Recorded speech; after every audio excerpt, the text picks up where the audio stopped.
that has been published for you by the Finance Department. Today we have scheduled presentations from 11 a.m. to about 5 p.m. with an hour lunch and another break in the afternoon. Wednesday we have presentations from 10 a.m. to 5 p.m. and then Thursday from 10 a.m. to right around lunch. So we have a lot. You have a lot of department heads and elected officials coming to present their budgets to you this year.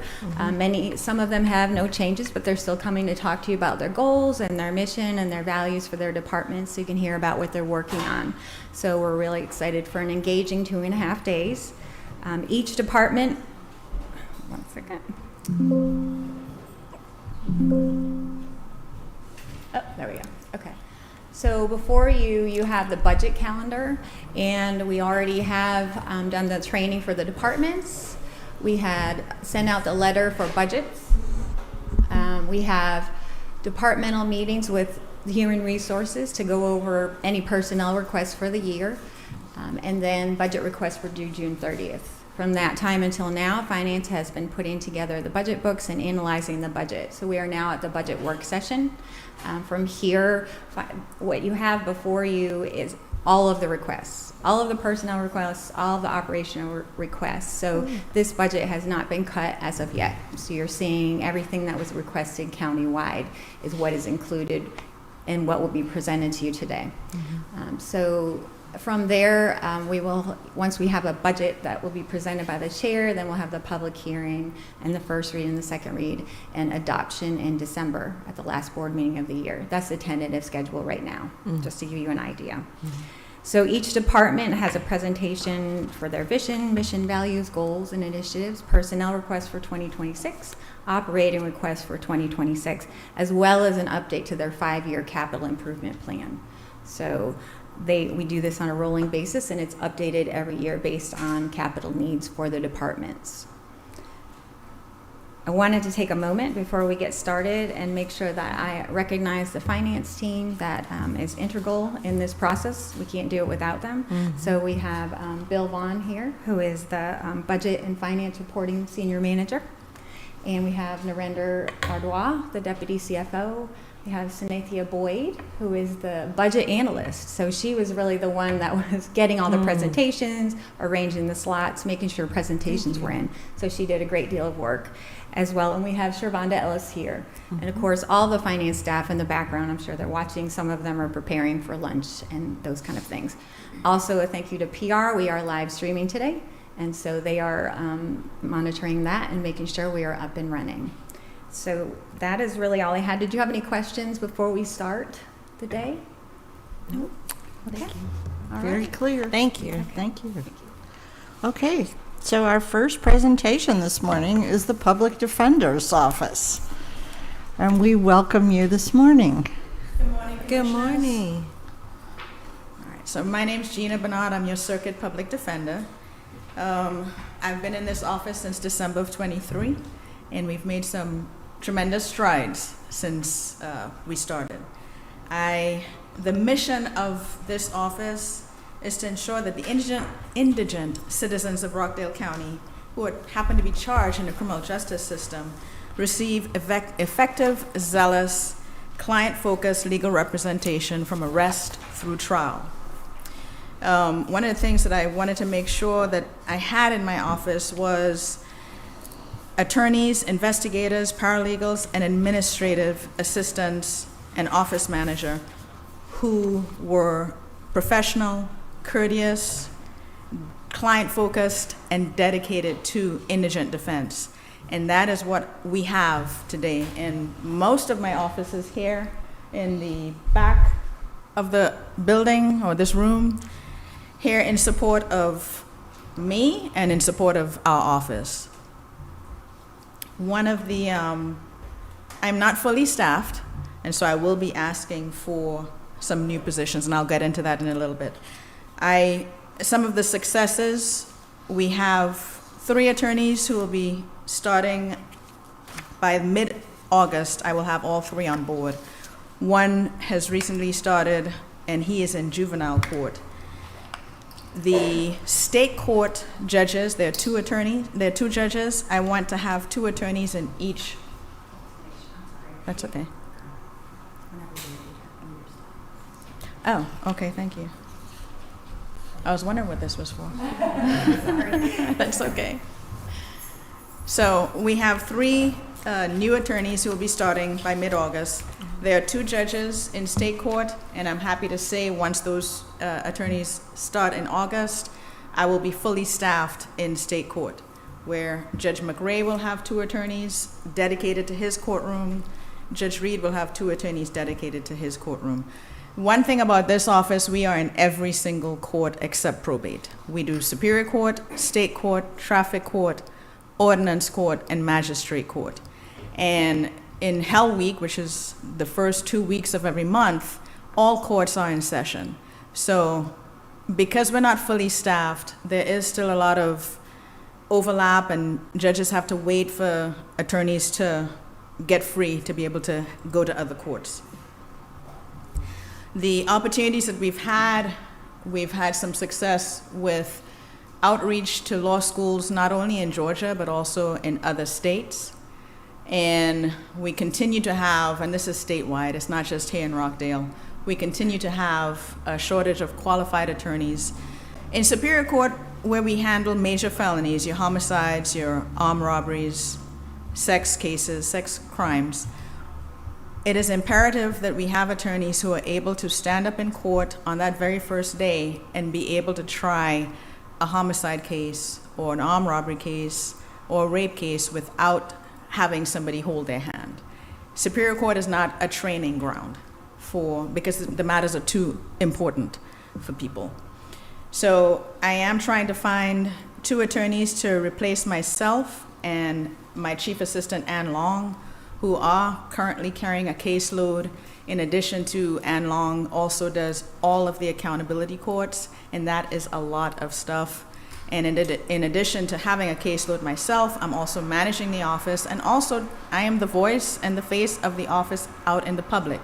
And so one of the things I want to be able to do is to go into the schools and talk to them about what we do as public defenders, talk to them about their rights and how easy it is to actually get into the system, and help them find ways to direct their behaviors, and also to get kids coming into our office to see what we do, shadow us. But I have been a little bit hampered in my ability to do that because I carry a caseload. Our goals for 2025 and how we have actually achieved some of them and continue to achieve them. So access, ensuring that all individuals who come into the Rockdale County Jail have counsel. One of the things that I do every week is I go through the jail census report that is given to us that I receive by email from the jail. And that is usually about 58 to 60 pages long. And I go through that, and a lot of the names I remember, and I know who we have. And the ones that I'm not familiar with, I'll check in our JCAT system. That is the system that we use to keep track of our clients. And if they're not in that system, then I start asking questions. I ask my paralegal and I ask my investigators, why is this person not in JCATs? They're in the jail, why are they not in the system? And usually it's because they either have private counsel, they've refused our services, or they are detoxing and we haven't had an opportunity to be able to talk to them. But once we figure out who those people are, we get started in trying to get them, do applications and get them assigned to an attorney. We also use that system to, and the investigators and my paralegal, they're very good at making sure we know who the co-defendants are, and we put all of the information in, not just co-defendants, but also any witnesses, victims, so that we can make sure that we're not representing somebody who we have a conflict with because we've represented either the victim or witness in the case. And once we recognize a conflict, we immediately, my office manager immediately sends a conflict request over to either Judge Bills if it's a felony or Judge McRae if it's a misdemeanor to get an attorney assigned. Equity, focusing focuses on rehabilitating clients to become positive contributors to the community. We do that through different ways. One of the main sources that we use is the RECAP. That's the Rockdale Reentry, and I know you're familiar with that, Commissioner Williams. The Rockdale Reentry Community Assistance Program with Brenda Ernest, Onika Douglas, also Viewpoint with Leroy, and I forget Leroy's last name right now. Brian. Brian, yes.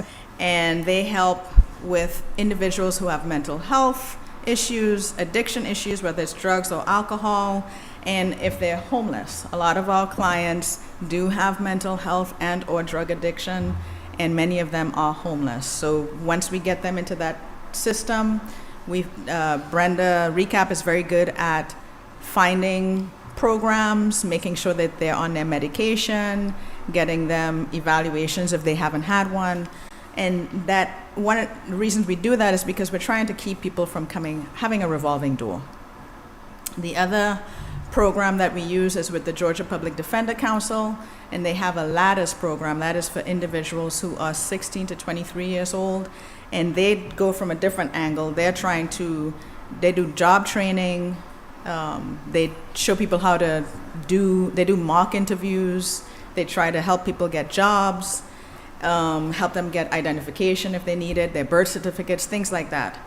So those all help. And then, of course, I've been talking about JCATS. That's a program that we use. It's the Justice Case Activity Tracking System, where we can run reports. We can run reports like this morning. I ran an in-custody report from July 1st to today, and we have 93 people, who are in custody for various types of charges right now. In terms of the operating budget summary, you'll see that the operating expenses changed and went up to $65,700, and that is due to our rent for the building that we are occupying currently, having gone from $63,000 to $129,000. I don't negotiate that contract, so I don't know how that went up to that amount.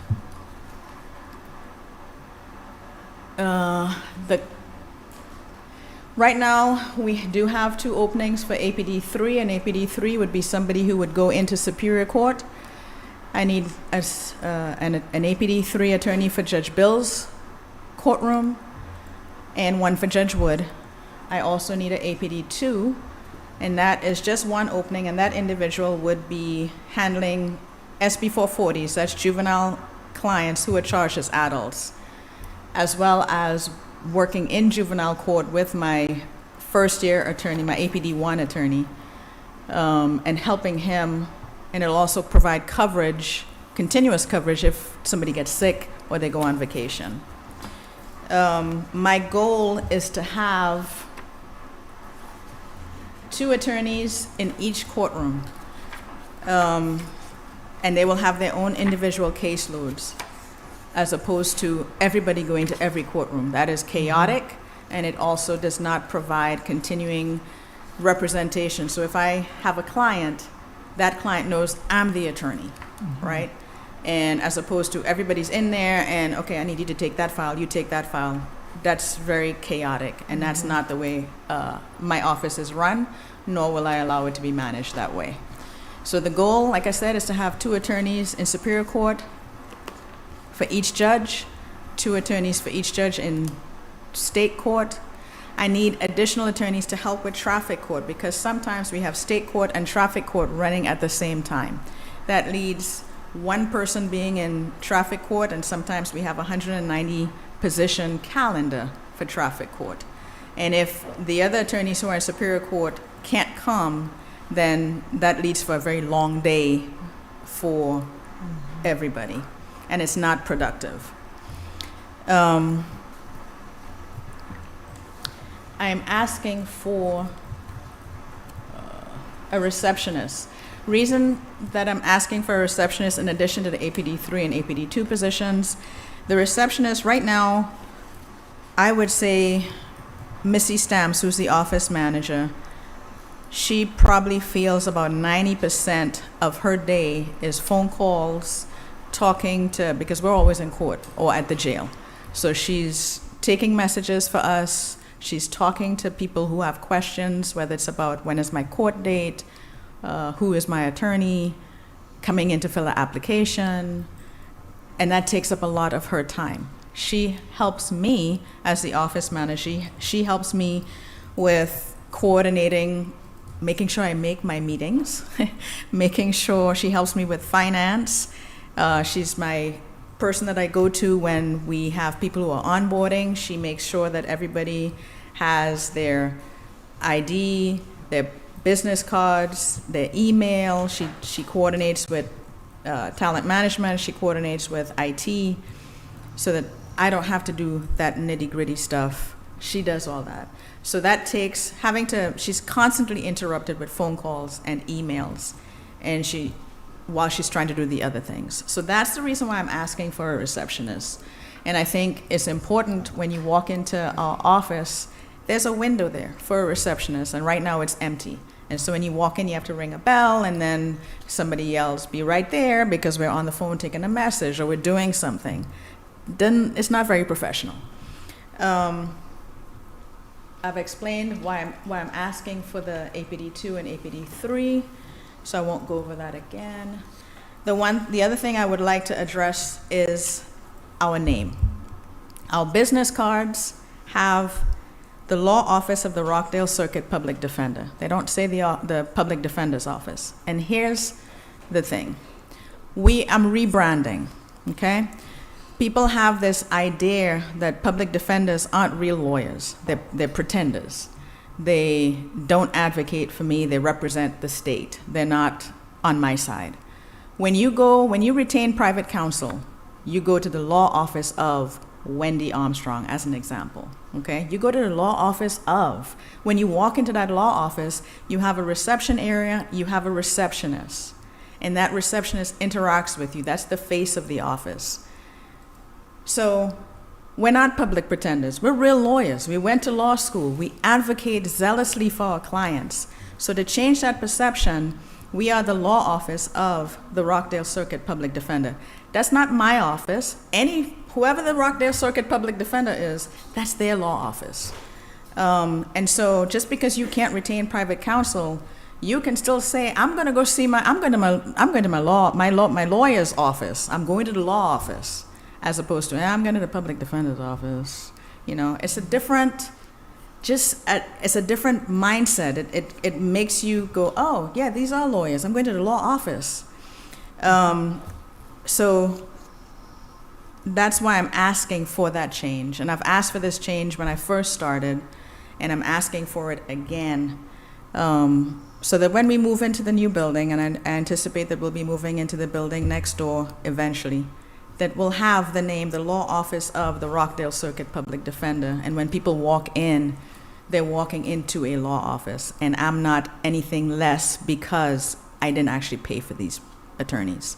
And we are the best, excuse my French, the best damn lawyers that money cannot buy. And one final note, I like to tell people that the criminal justice system is like a coin. There are two sides to that coin. And a lot of times we only focus on one side. And when we focus only on one side, justice is not equal, and justice does not work correctly. I am one side, the public defender's office, the law office of the Rockdale Circuit Public Defender is one side of that coin, and the other side is the DA's office. The public defender's office represents we the people. The DA's office represents the government, the state. They're the ones that impose the laws, okay? We are the ones who defend the people. Every single one of us are citizens of Rockdale County. Every single one of us have rights that can be violated. And if you don't have a public defender's office that is properly supported and financed, you're not going to have good quality people who are dedicated to fighting for the people's rights and making sure that we're filing substantive motions. And quite frankly, if you come to my office right now and look at the board, that we have all of our dismissals, whether it's the state decided not to prosecute, or we brought something to their attention and we filed motions and we've won. We have so many cases that we have won without going to trial. We get motions to dismiss all of the time.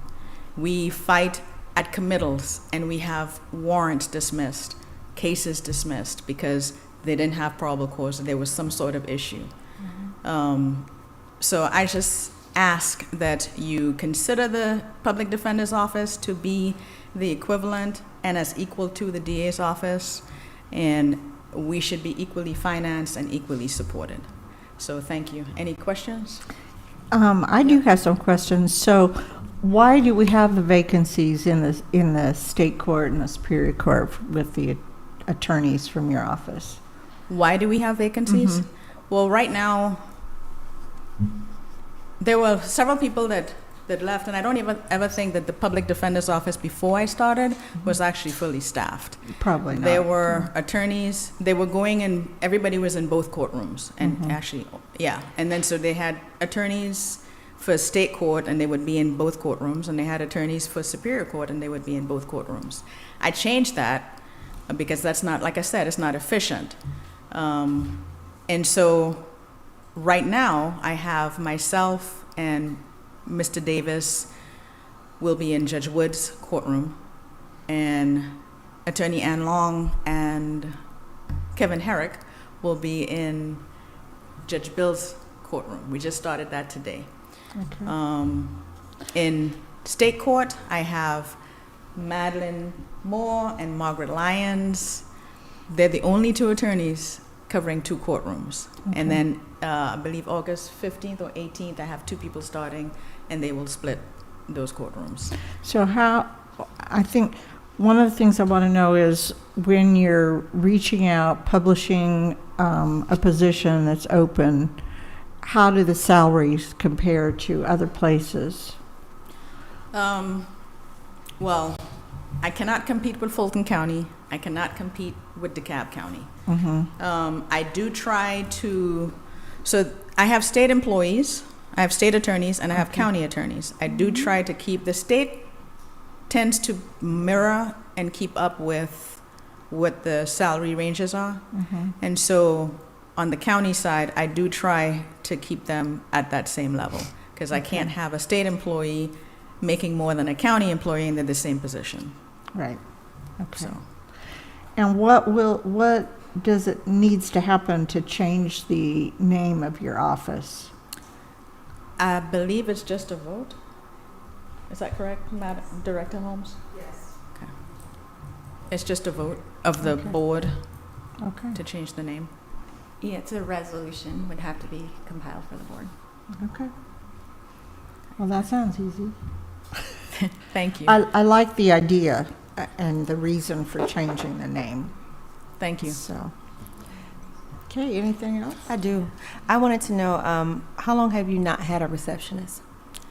I've not had a reception since I started. I don't, yeah. And how long has that been? I'm just curious. That's okay. I started December 18th of 2023, 2023. and have we ever had a receptionist? Yeah. No, we've never had a receptionist. Okay. And the volume of your caseload from last year, has that increased? I believe Or that do you I know? would say that the cases, the volume is increasing, especially in juvenile court. We see more cases coming in juvenile court. Volume-wise, we're also seeing a lot of more cases coming in with more than one person on it. So it's going up a little bit. Okay. And my other question was in reference to the name as well. What is the current name? Is it just the... The Office of the Public Defender. Okay. And what do you plan to do to change the culture with the name as far as your office and how they handle the public? And what are your plans for changing the culture? Sure, I think I have changed the culture. And so we dress like we're professionals. And we're going to a law office. We dress like that Monday through Friday. There are some days where we do have dress down days, and that's usually on a Friday before a holiday. So there's that. There's also the fact that that office does not, except for right now, they're all here, but normally the office is not closed or locked during business hours, even at lunchtime. So there's always somebody there at lunchtime so that people can come in. We also, I think that all of us talk to our clients respectfully, and the people that come in. We speak professionally, respectfully. We listen to what they have to say. It's just the way that we carry ourselves, and we're always prepared. There's no reason for any of my attorneys to not be prepared in court. Right. So, So do you have plans as far as the education of the public that your name is changed? I know you said something about you want to rebrand. Do you have any plans on how you're going to inform the public? well, I will do get a that different through the groups that I'm part of, Mhm. as well as I did a Meet Your Public Defender You did. a couple weeks ago, I think it was. Mhm. So I'll do things like that, as well as I intend for us to go to different events, like the Sheriff's Department has a Halloween thing. We'll put Mhm. tables out. Our cards have the name already. There's also different fairs. I intend for us to put tables out and have the branding, as Okay. well as I have brochures. We have brochures All right. as well. Thank you. Thank you. Thank you. Thank you. You all have a great Appreciate you day. being here You this too. morning. Thank you for having me. Okay, the next presentation is finance.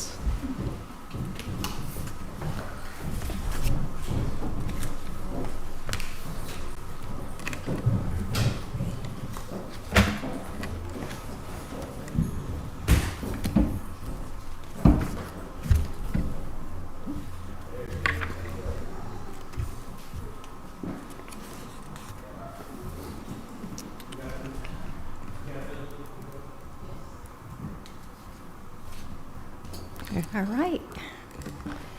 Good morning again. Good So morning. this is the 2026 operating and 5-year CIP budget request for the finance department.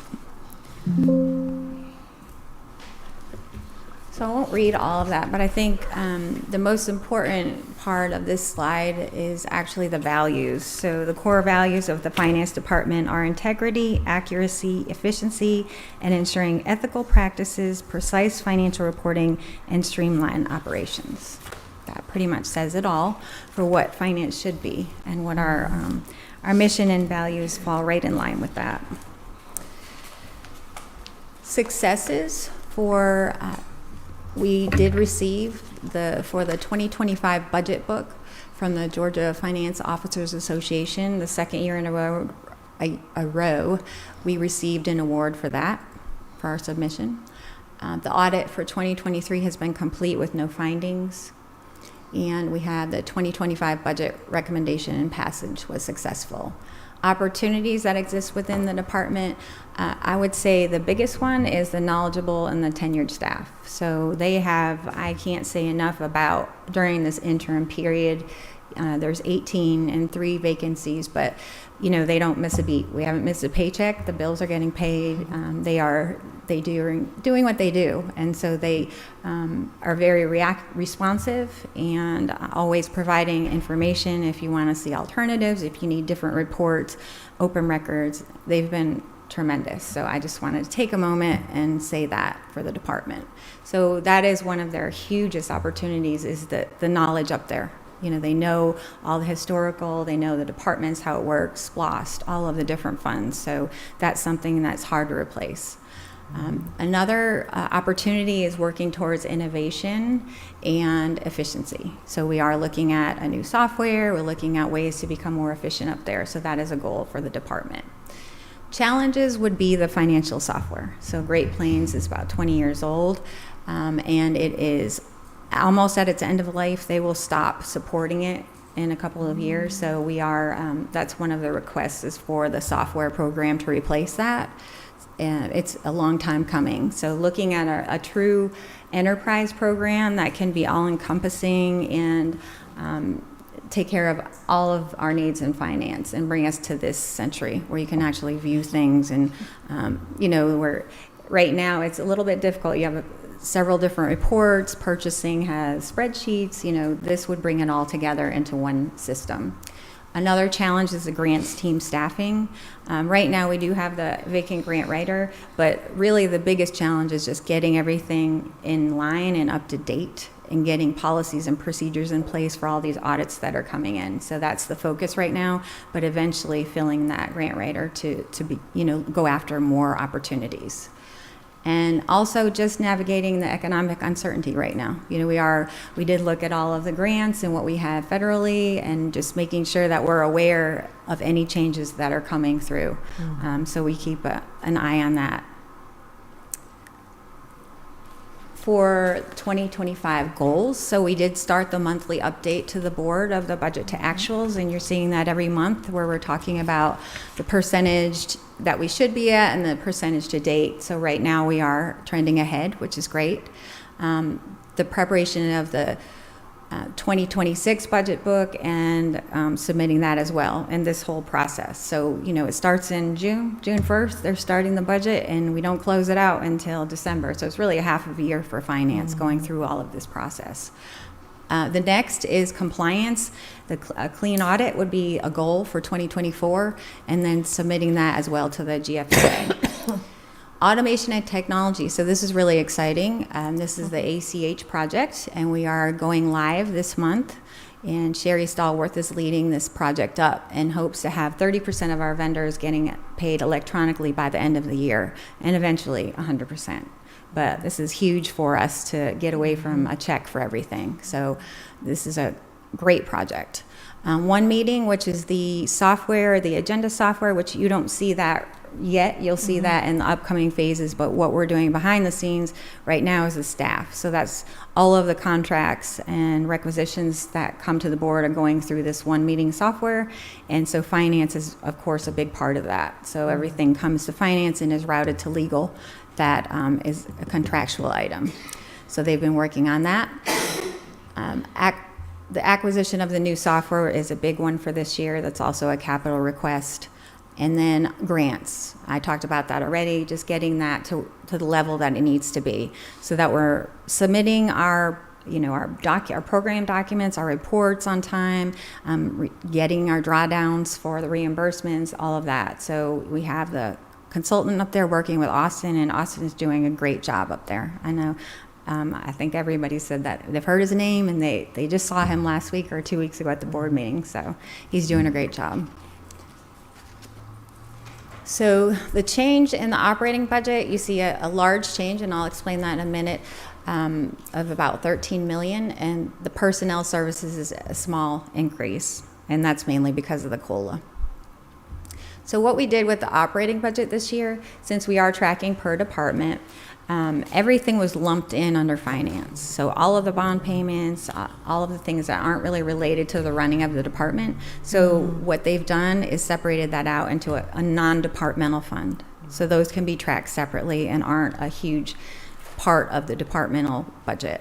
So those things would be the bond payment for the judicial and administrative complex, which you see up there, the Sigmund Road bond payment, and then the Costly Mill bond payment.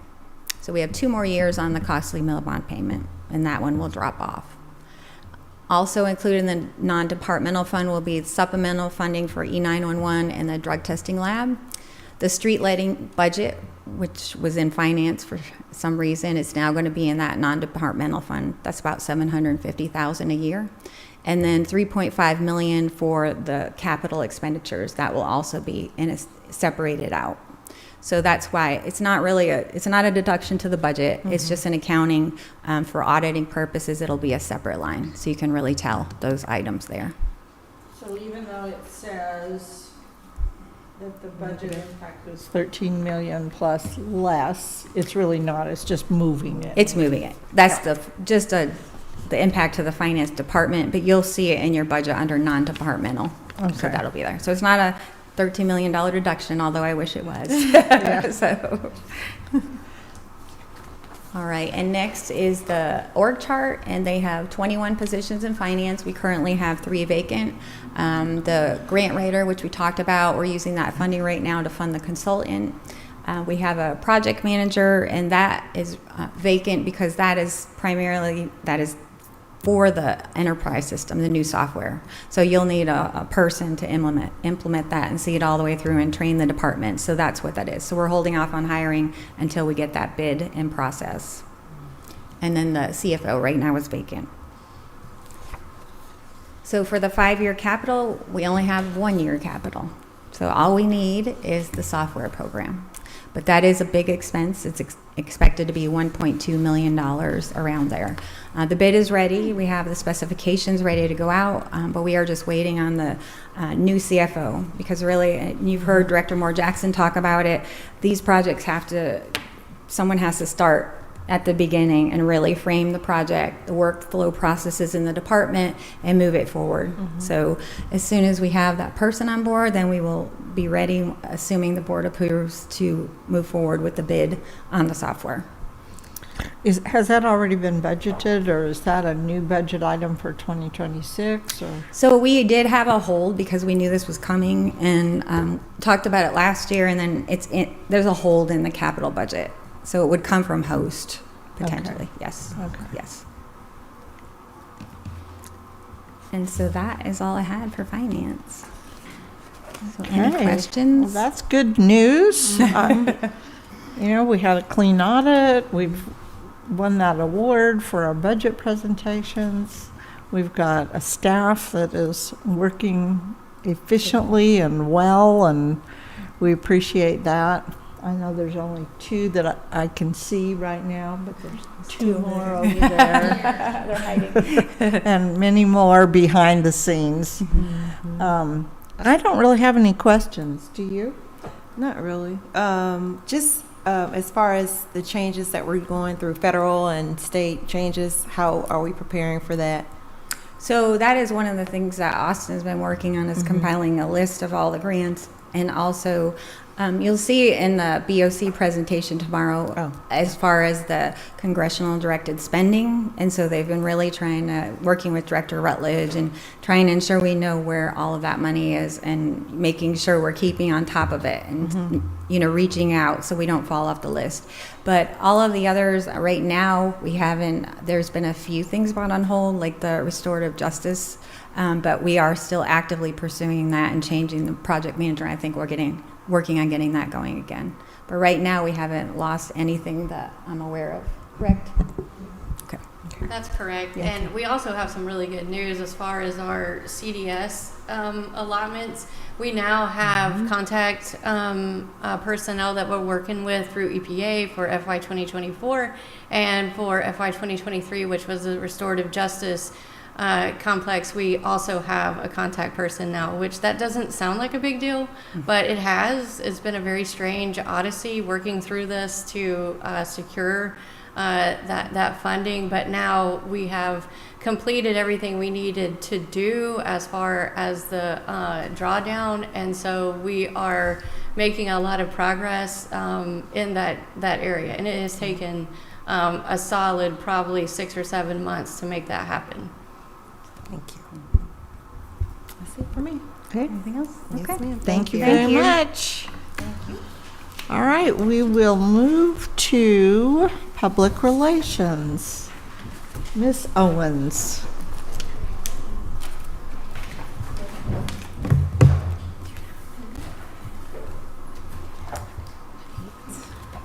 Okay. Well, I am Janetta Owens, the Programs Manager of the Public Relations Department, and I will be presenting our request today.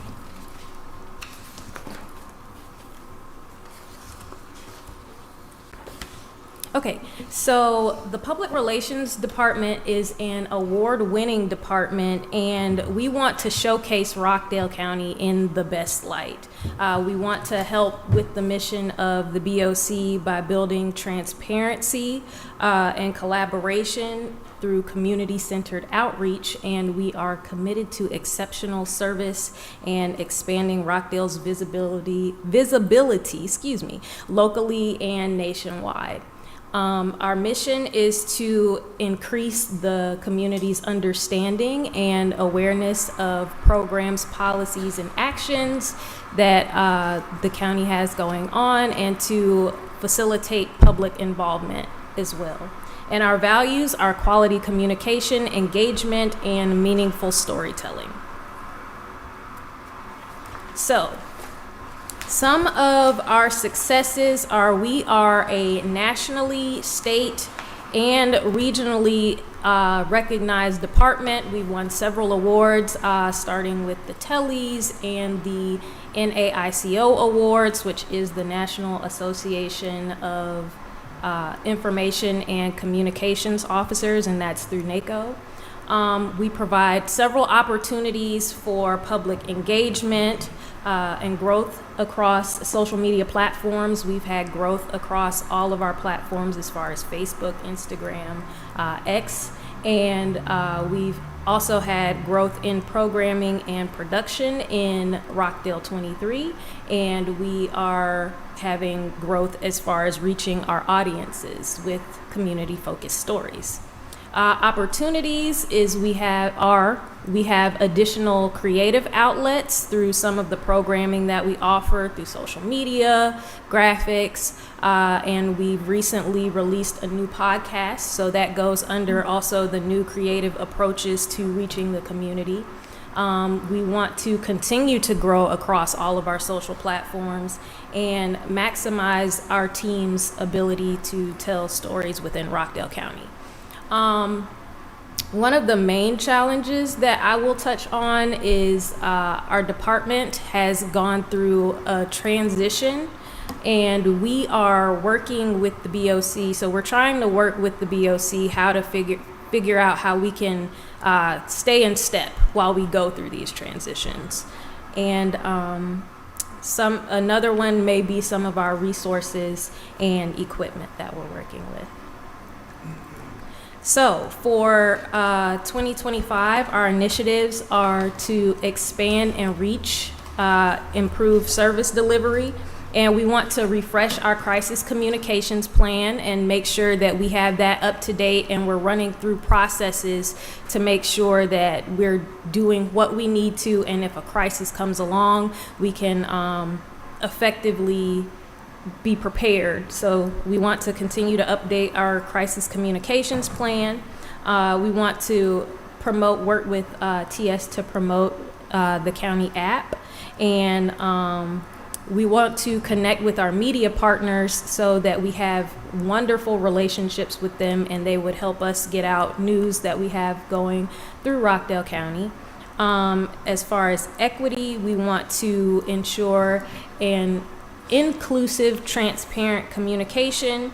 We want to work with our media partners again to offer up a countywide report digest so that the community knows what we have going on. We also want to educate the community as well on everything that comes through Rockdale County. So we want to educate them on the different departments and what the BOC initiatives are. As far as innovation, we want to reimagine community engagement and trust. So for 2026, we would like to begin a rebranding process for the county.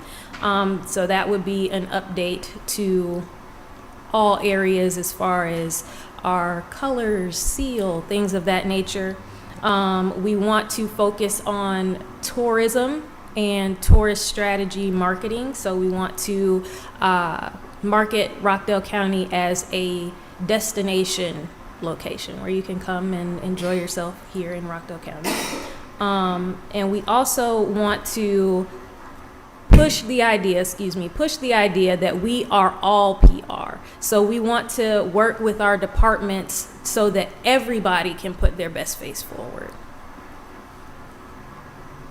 All right, so for our operating budget, we are asking the total budget impact for 2026 is $56,723. So for the total operating expense, we're asking for $4,597.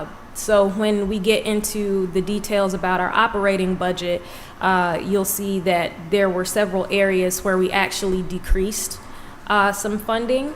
So we kind of moved things around instead of just increasing everything. All right. So the areas that we did some moving for funding were professional services, advertising, printing and binding, education and training, small equipment, and other supplies, which was the Keep Conyers Rockdale Beautiful Fund. So professional services, that is anything dealing with if we have an event and we need someone to come in and decorate, or someone to run teleprompter, or if we have a photographer that needs to come in. So with all of that, we would need an increase in that budget for those things. And so the reason why we increase this is because the administration may want to go in different directions with different events and need supplemental support from different companies. And in 2024, we spent an extra $5,000 that wasn't budgeted. So we're trying to make sure we have enough in case the administration has any events that we're helping with. So for advertising, we also increased that budget as well. So out of our department, we have the contract for the billboards, things of that nature, and the billboard I know for sure takes up at least $10,000. So we want to make sure that we have enough budgeted for any marketing materials if we decide to start boosting posts on social media, and any additional magazines that we want to put ads in or things of that nature. So for printing and binding, we also did an additional $6,000 to that. So that would cover any booklets or magazines or brochures that the BOC might request us to come out with. And I know that we've already received a request for a magazine and some newsletters. So we want to make sure that we're covered in the area of printing and binding, and we'd be able to produce that. So for small equipment, that is to take into account the gear for our audio-visual coordinators, and we want to make sure that we have all of our gear as far as tripods, cameras, everything is up to date, and if something needs to be replaced, we can go ahead and do that. Also, we have reduced, I skipped education and training. We've reduced in education and training, but we still want to have an amount where our AVs can go get drone certification, Adobe certification, and we also want our PR specialists to be able to get some education as well. And for the final one, other supplies, which is the KCRB fund, that function was moved out of our department, so we no longer need that funding. So for our current organizational chart, we have a director, deputy director, programs manager, public relations specialist, and 3 audio-visual coordinators. And for 2026, we haven't made any changes to our organizational chart. And that is all for public relations. Do you have any questions? I don't think I do. Do you? Yes, with some of your advertising, do you have any plans on how you are going to reach the masses that are not on social media or have access to Channel 23? Yes, so we do have a good partnership with some of the local radio stations within the Atlanta area. We can reach out to them, and then we also have relationships with our newspapers. We can place ads and as well. Okay. All right. I think that's always the challenge for public relations is to meet. You know, can you take a guess at what the percentage is of people who actually stay actively involved and connected to what the county's doing? I can't make a guess, but I know that we have a good amount on social media that are paying attention to our posts. They love to comment and share, and so from there, sometimes we push them over to different channels as well. So we have several ways to reach them. I'm guessing that there's a good many more that are not connected to what we're doing. You know, they're young, they're young families, they're busy with children, you know, that kind of thing. Yes. I'm not sure what else we can do Right. to reach them until they have an interest in what we're doing. But Parks and Rec is probably our best avenue for reaching those families. Okay, thank So- you. Any more questions? No, thank Okay. you. All I right, thank appreciate you it. all. Thank you very much. Okay, we will adjourn for lunch. Do you want to go to lunch now or Well- fit someone else in? We have time to get somebody else in, don't we? Is there somebody else who can come? Director Holmes is volunteering. She's being voluntold. So, Okay. I'm sorry, what? You can't hear? Okay. Human resources. We're having a request to make sure we scoot up to the microphone. All right, human resources. Let's see. That is. Human resources. Okay, tell me what number that is. I'm trying to look. Let's see. I know, right? Oh, here it is. Number 5. Okay. Yep, thank you. I need to get on my notepad. Hold on. Juvenile court. Human resources, here we are. All right, Okay. human resources. What time is it? It's still morning. Okay, well, good afternoon. Good morning. I practice for good afternoon, so good morning, Madam Commissioner. So thank you for allowing me to get up and share an opportunity for my budget. This is, okay. So one of the things, and I am excited, my first time to present to this administration, just sharing our updated vision, our mission, and our values this year as we approach 2026. We really wanted to look at cultivating a high-performing and ethical workforce that delivers exceptional service to our community, grounded in trust, transparency, and the responsible stewardship of public resources. We looked at our mission, and we wanted to follow the SERVE model. If you guys are familiar with the SERVE model, it's from Kim Blanchard. And one of the things about the SERVE model is that we focus on serving individuals, serving people, as opposed to being served.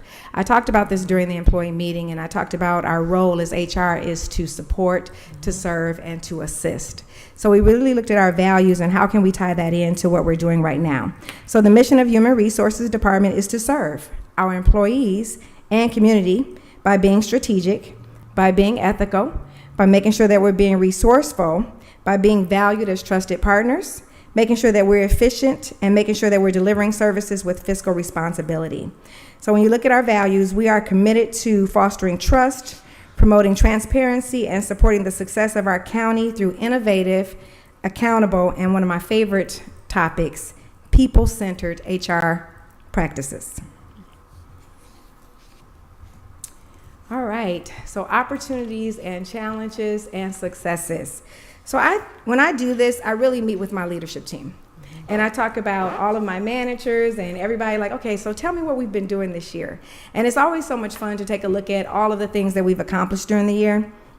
But every single year, our role is to look at county policies. So we touched this year, and even yesterday, I wrote down 13. I think we're up to 14 or 15 now. So we're going to be coming before you with different policies, updating our existing policies, and that's one of the things that we do every single year. Our random drug screening program, we do that as well. So that's on a monthly basis, making sure that our employees our presenting from a workplace safety program. Our Savvy program, that's our educational program for student loan forgiveness. So one of the benefits in terms of working with government is that you're eligible for student loan forgiveness. So we've partnered with NACO in that program. We were awarded the ACCG intern grant. That's the third time, I think, since I've been here that we were awarded that grant this year. Our educational partnerships, so we partner with many local universities and colleges where they've offered discounts to our employees.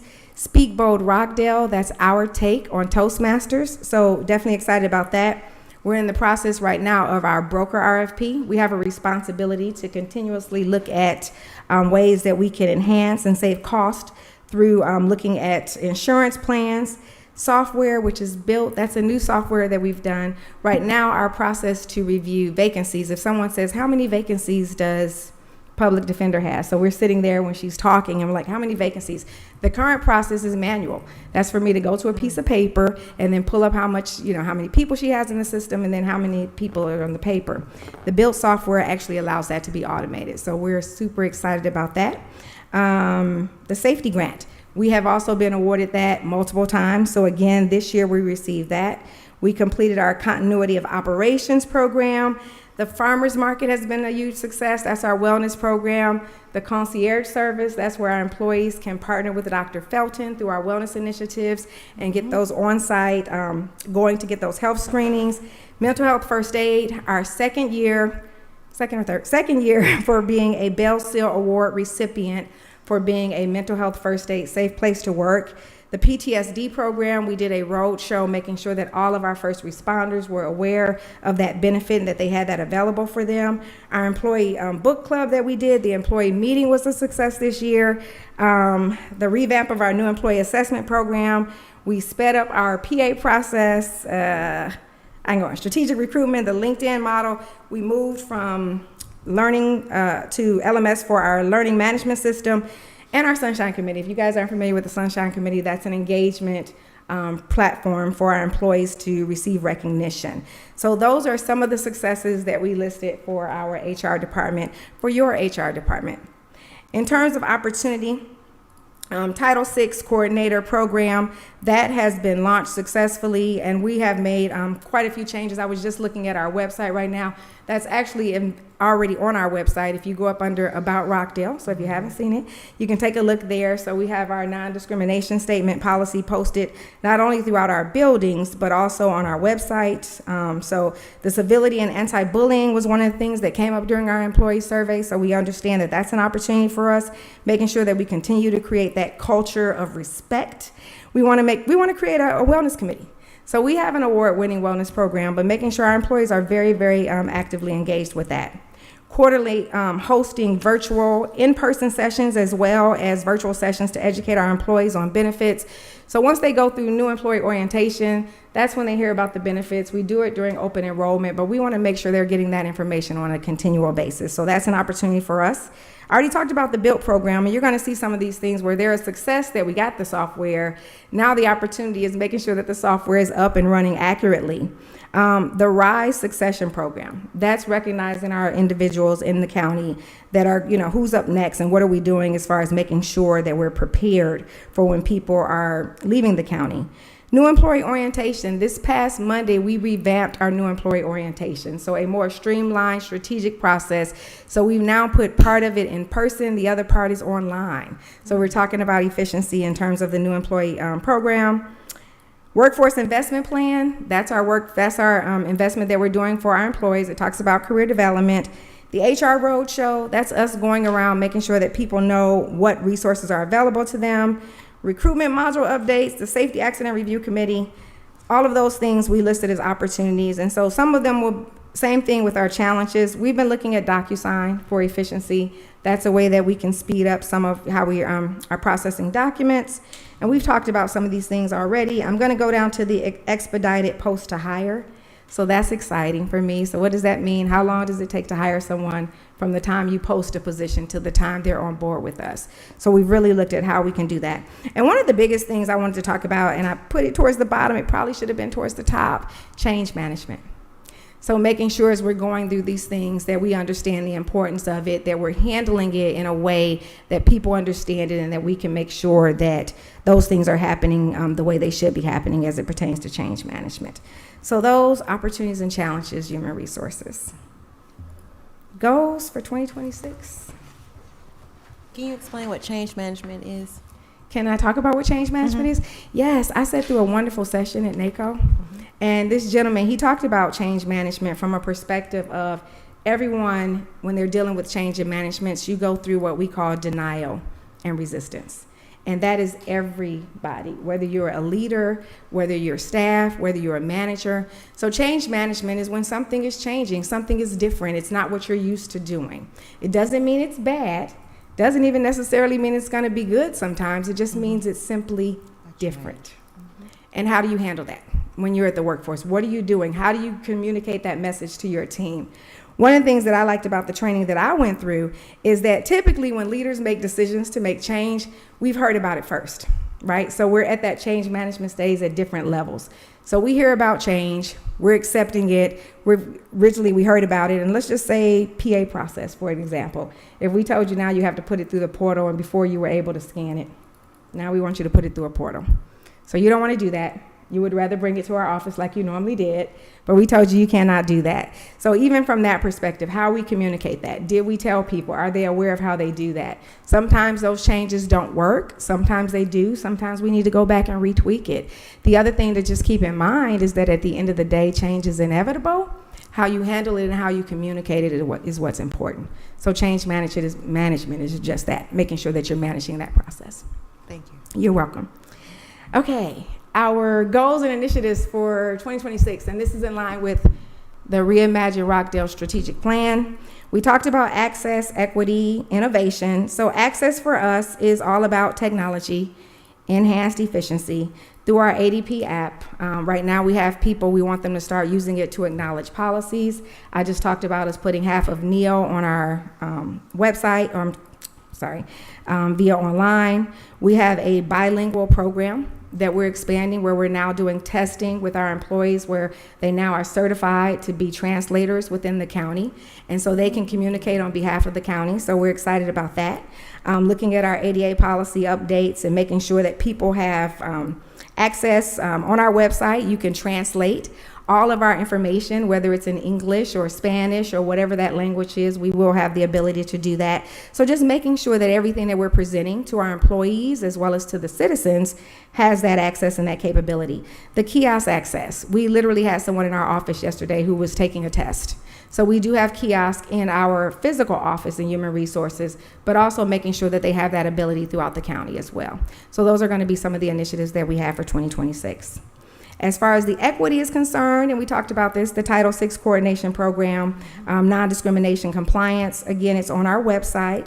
The policy review and acknowledgement, also making sure that we continue to do our EEOC training on an annual basis, making sure that we're doing accountability training with all of our leaders, all of our managers, and that's making sure that they understand how we handle disciplinary issues, making sure that we're being fair and equitable in terms of how we are when we're dealing with our employees. Innovation, I just talked about all that with our successes and our opportunities and our challenges, but these are some of the things that we're super excited about as it pertains to innovation. The Future Talent Development Program, didn't talk about that. That's our internship program. Anything else? Employee Engagement Survey, we do that. Benefits Review. That's one of the things, that's a big business. I mentioned about our broker RFP. So the RFP was there. One of the things we mentioned that was a heavy focus for us was that they take a look at our pharmacy program, how we can enhance that, where are some things that we can look at, where are some cost savings for us as it pertains to our benefits program. So those are our goals and initiatives for 2026. Okay. Operating budget summary. I stood before you, I believe about a month ago, and we did a budget amendment to my operating budget as it pertains to education and training. So you do see a change there from 2021-26. And so the overall impact for my budget is a negative $33,991. Next slide. Then we get into some of the details of some of the things that I proposed for changes for 2026. the education and training, so we did the budget amendment for this year. I also carried that over for 2026, doing that exact same adjustment. General supplies, there's a reduction of $20,000, $20,027. Professional service, deduction of $28,000, and I'm going to talk a little bit more in detail on the future slide. Advertising, a reduction of $11,000, and then for technical services, which includes ADP, that's our HRS system, that's the only item where you see there's an increase of $30,000. So I'll talk about that on the next slide. Okay, so justification for these changes. And we talked about this earlier when we did the budget amendment before. Refocusing, restructuring, prioritizing to local and internal trainings as it pertains to education and training. Reducing those travel-related costs, making sure that we still focus on enhancing and providing, effectively supporting our employee development. As far as the general supplies, the $20,000, streamlining our employee engagement activities, still supporting our employees through team building and recognition efforts, through professional services, leading and utilizing our current learning and development administrator. Again, very talented. He can develop curriculum, but using him to do those training classes, also taking a look at our workplace safety and compliance testing programs. So those are our post-accident, our random screening test, our pre-employment, looking at ways that we can effectively cost that. So that also is $28,000. And then for the advertising, that's where we did our annual career fair. So we're going to take a different approach to that, refocus our traditional annual career fair, do a tailored approach, work with our departments. Advertising is going to be a little bit more strategic. You'll see that we did a little bit of that with our fire recruit class. We're going to do a public safety recruiting. We're also going to do something with Parks and Rec in the spring. So it's going to be a different way of doing it as opposed to the full-blown one that we traditionally would do. So based on that, we were able to do $11,000 there. And then the increase for ADP, that is through enhanced services through our recruitment module, which is the learning management system. We talked about that. And at the same time, we're still looking at conducting audits on additional ways to be able to maintain that contract, as well as still looking at ways to reduce cost. Okay. Let's talk about our org chart. So I do have officially two different divisions. I have 1540, which is human resources, and then 1555, which is the risk management division. So they're set up in two different divisions. This particular chart is the current org chart. We have a total of 13 county-funded FTE positions. We do have one wellness-funded position as well. So that's what you see here. Next slide. The proposed org chart would reclassing one of the deputies to a divisional manager, reclassing one of the existing one of the existing specialists to a generalist. This does include the reduction or removal of 2 FTEs. So the 2 positions that we're proposing be removed would be a specialist from risk and safety, as well as a specialist from recruitment and retention. So those are the 2 things right there. We'll switch over to this slide. This is just your current org chart for 1555, which really just includes your risk and safety manager and your risk specialist. And this one here has it with the risk and safety manager without the risk specialist. If you go to the very next slide, then you can see a summary. So let's come back to that risk and safety manager. Yes. Do Which they, I know we had that conversation right before the meeting started. Yes. Can you explain again what that person is doing now? 2 different positions. The one that we're proposing to remove is not the manager. So the manager position would stand. So that's not the one that we're asking to be removed. Okay, that's different than the divisional manager. Correct. That is Okay. correct. Yes. Okay. So the ones on this slide, Madam Commissioner, that you see up here is the reclass for divisional manager, reclass for a generalist,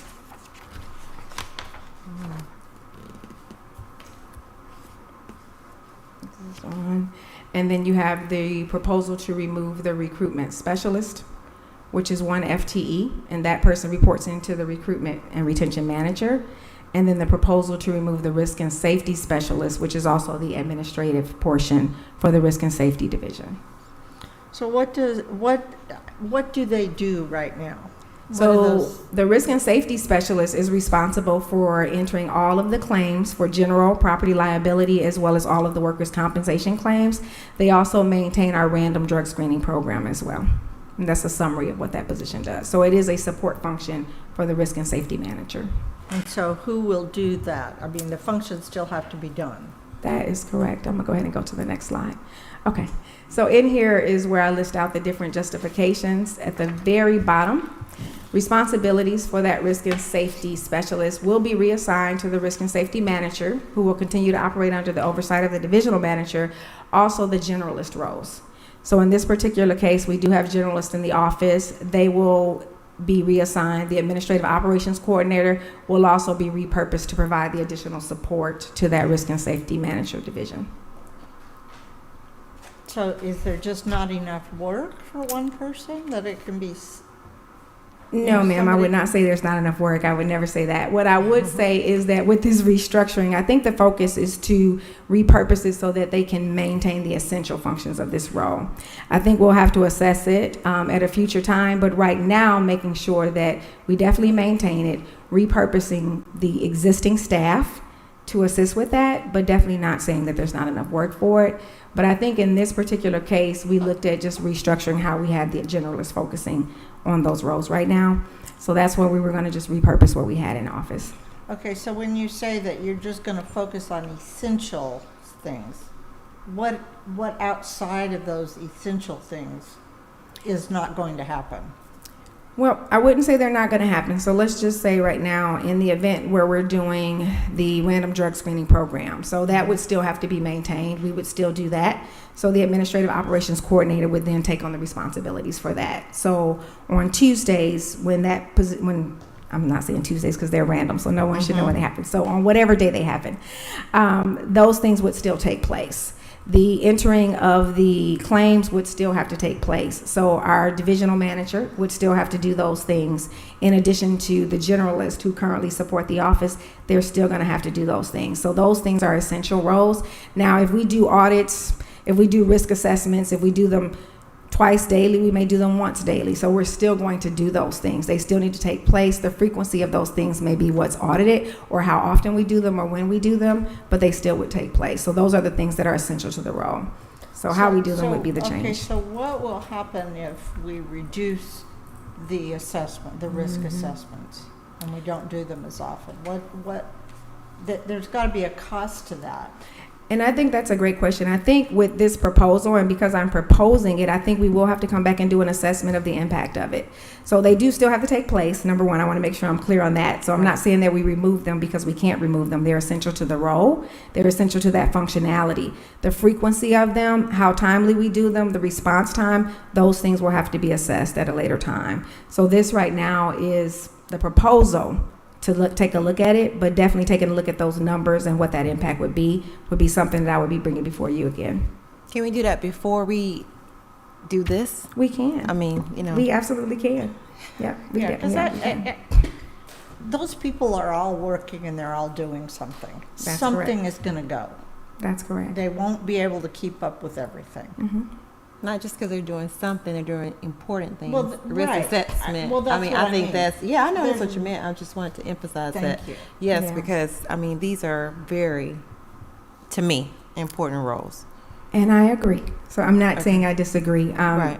Just in this particular case, this was definitely our effort to look at ways to streamline, and definitely I think there needs to be an assessment that's done to take a look at what that impact would be. So if we reduced some of the services, which typically will come when you Right. change staffing, then what that would look like, and definitely I would be willing to take a look at that. Yeah, I think that would be really good, because I would really like to see the impact of this. Absolutely. You know, we're seeing so much coming down from federal stuff. So I want to be really careful with what we do at the local level. Then I will take a look at that. And I think that's it for me. So those were the personnel budget request justification. What I did here is we're going to do an assessment for the risk and safety specialist position. Any other questions, or what other questions did you guys have for me? So on that recruitment specialist, Yes. what will happen because of eliminating that position? That very similar to what you just said. That position actually does all of our new employee orientation. I mentioned to you about us changing that right now, streamlining it. They do the offer letters, they do the onboarding, they're doing all of the paperwork for all of our new hires. So very similar to what I just mentioned, that role would be picked up by the current recruitment and retention manager. And again, the generalists that are in the office, the administrative support, the deputy directors would then have to take on those responsibilities. And nobody's working overtime at this point? No, Okay. no ma'am. And I know that you actually thought about it, but these people can assume these additional roles without any issues, right? Well, when you say issues, we just talked about change management. So Yes, we did. yes, we just talked about Yes, change management, yes, and I think it's yes, important. yes. So change is difficult and change is hard. Doesn't mean it's good or it's bad. It's just different. So how we do it would be the trial and the test. So this is a proposal before you, and definitely we would go and take a look at it, work with the leadership team in terms of how they would handle the different changes, and also what services would be impacted as such. And that we would definitely come before you again. Yeah. Because what I'm seeing in my head is, okay, everybody's got an 8-hour workday and there's certain things they're doing. Mhm. Now, if they're just twiddling their thumbs or chatting or whatever, I can't imagine that many of our employees are. But if that were the case, then, they've got time to take on additional responsibilities. But there needs to be some justification of Yes, ma'am. what, if they're effective in all the time management that they have, something will go to replace these. Mhm. And I think that's what we need to know, is what will not happen. Mm-hmm. Great questions. Thank you. Yeah.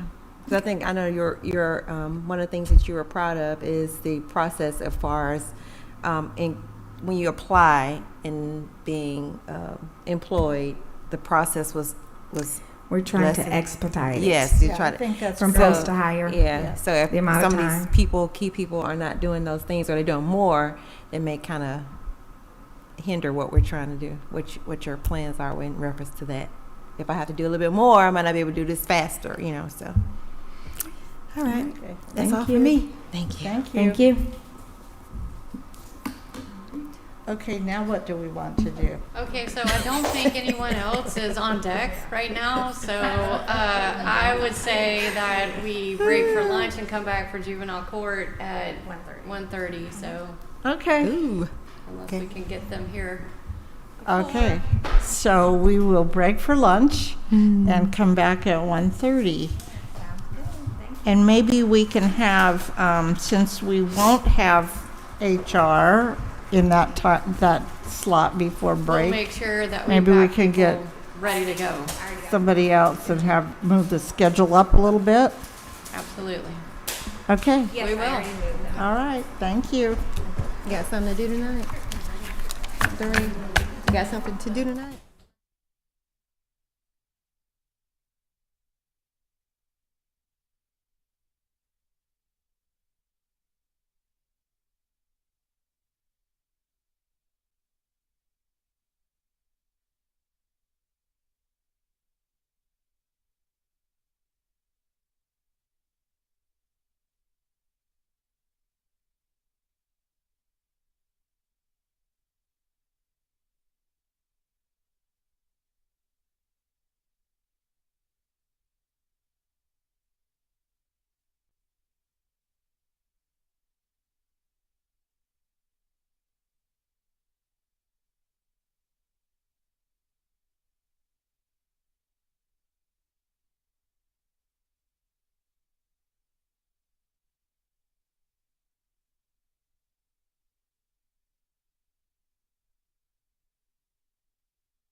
Madam Chair, Commissioners, thanks for this opportunity. Absolutely. I am Tim McGuire, I'm the juvenile court judge, and so let's get. Is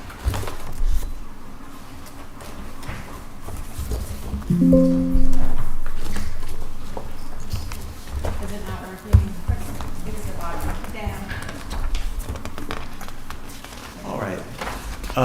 So should I just start right in? Yes, please do. So the vision that all court-involved youth in Rockdale County receives supervision, rehabilitation, and therapy that corresponds to their individual and familial needs. The mission to administer justice with integrity, empathy, and a commitment to the well-being of court-involved youth and their families so that they may become productive members of the community. The values, the court is committed to acting in the best interests of children that come before it while ensuring the protection of the community and the child. So in juvenile court, our overarching command is to act in the best interest of the child always.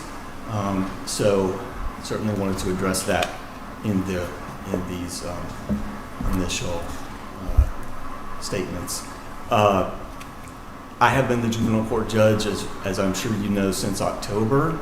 And so in terms of the opportunities and challenges, the successes, obviously we've transitioned to the new judge, which is myself, and also we have a new clerk, which is Davincia Thurman. In addition, we have a new part-time associate judge, which is brand new for Rockdale County for 2025. Judge Wendy Armstrong is our part-time judge for 2 days a week. Okay. And that did have a budget impact, obviously, but this is something that we have not had in Rockdale County before, and that's been tremendously helpful in terms of caseload and calendaring and scheduling. I also want to highlight, and please, if you have any questions at any point, please feel free to ask. In terms of other successes, the reduction in the number of children in foster care. So in juvenile court, we handle two main types of cases: delinquencies and foster dependency cases. And so those are the defects cases. Delinquencies are obviously cases of criminal nature that involve youth under 17 in Georgia. And so in particular, to highlight that reduction in number, back in February, we had 79 youth in foster care, which was already a pretty low number. As of June 30th, we had 68. So that is a low number in terms of what we've had in the past. We have had success with our family treatment court peer review. We had a peer review that was mandated by the state. So we had that back in the spring. We got some helpful feedback from that, and that was a successful review. We've also had new courtroom furniture in terms of tables and chairs, which have not been replaced in probably, I was going to say years, probably decades. And so that was much needed. Opportunities, maintaining programming and services through grant funding. So we do use funds from different sources for our programs, including different types of grant sources. We have 3 accountability courts within juvenile court. So that is an opportunity, certainly. We want to maintain evidence-based programming and best practices through continuing education and training for the judges and all of our staff. Judicial leadership through professional development and community involvement. Challenges, program sustainability. This is always a challenge. Maintaining quality legal representation for youth and families, just to speak on that for a moment. Every child that comes into court, in juvenile court, requires an attorney. And so we do have the Office of the Public Defender, but we also have a lot of cases on the delinquency side where we have additional attorneys that are needed for conflicts when we have multiple co-perpetrators, for instance, and then also on the dependency cases. Providing a safe and trauma-informed courtroom and workplace. So Can I ask you just 1 second? So what is the challenge about program sustainability? So, for our 3 accountability courts that I mentioned, we have the longest running program that we have is our juvenile drug court, which is called the Bridge program. Then we also have our family treatment court. So the juvenile drug court, the Bridge program, works with delinquent court-involved youth that have substance abuse issues. And the family treatment court deals with dependency matters where a parent has substance abuse issues. And then the resource court is our newest of the 3 programs, and that is mental health juvenile delinquency court. So the challenges regarding sustainability have to do with essentially the funding, I would say, in terms of what I had referenced earlier with the grant funding. Those are sources. So we have the state source, which is CJCC, and we have some federal grant money as well. But though it's not something that you can always say with 100% certainty will always be there, because you don't always know. So that's the challenge that I would say in terms of sustainability. But we do have strong programs. We have dedicated staff, and I do feel that those programs are well positioned to continue on successfully. I have a question. Yes, ma'am. How does the court work with the schools and mental health services? Well, so we do have a position on our court, which is the mental health clinician, which we just recently filled that position less than a month ago. And that particular person, Ms. Hall, also works closely with truancy matters as well. But she is able to screen youth who have mental health concerns, make referrals, work with their funding sources, their insurance, and have services put in place. Now, specifically how that dovetails with the school system, we do work closely with the school system, specifically in terms of a lot of the children that come into court have mental health needs and issues, but we would just work with whatever, in addition to court resources and probation, DJJ, we would use whatever type of services they might have in place already or through the school system. So we would definitely work closely with those sources.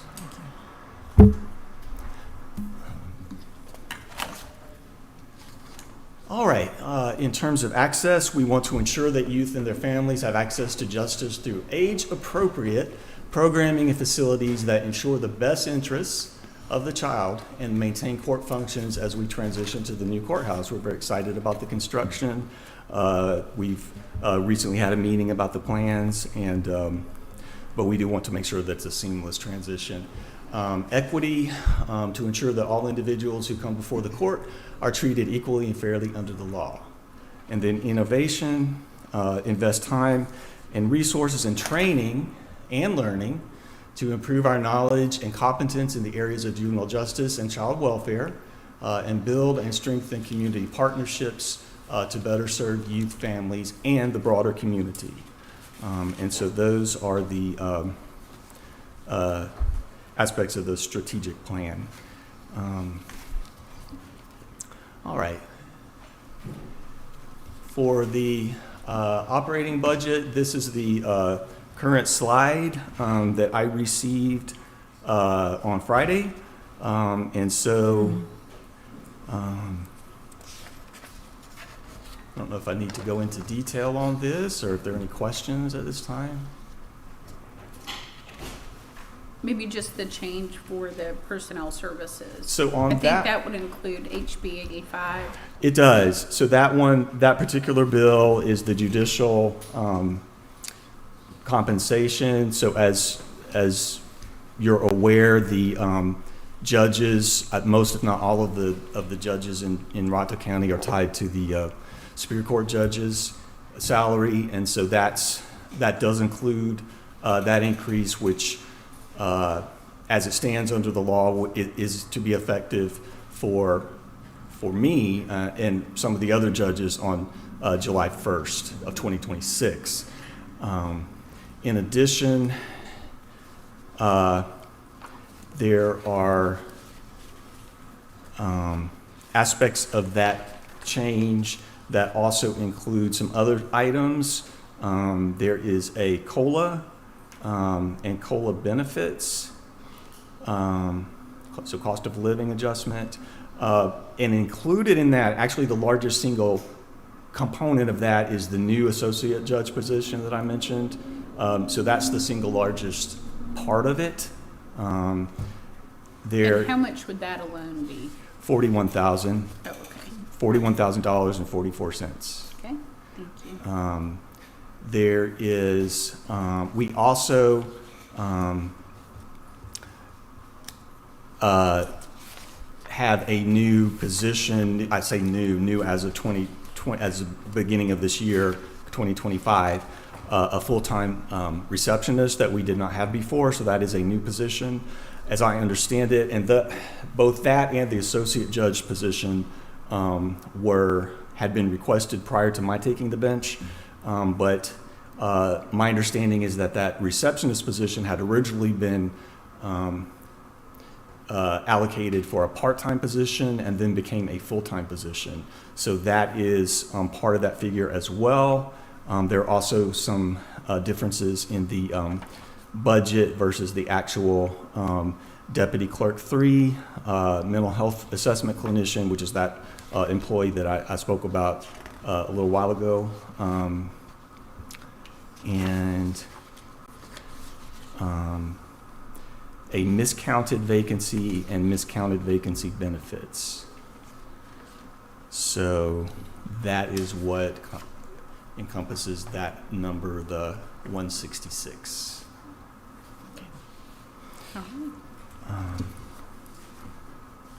And then just to the operating expenses, there are some, with the new judge, there's some education and training requirements, and also education and training requirements for the clerks, and repair and maintenance for the copier and printer, which is a new contract. So we have our organization charts for fiscal year 2025, and then also proposed for 26.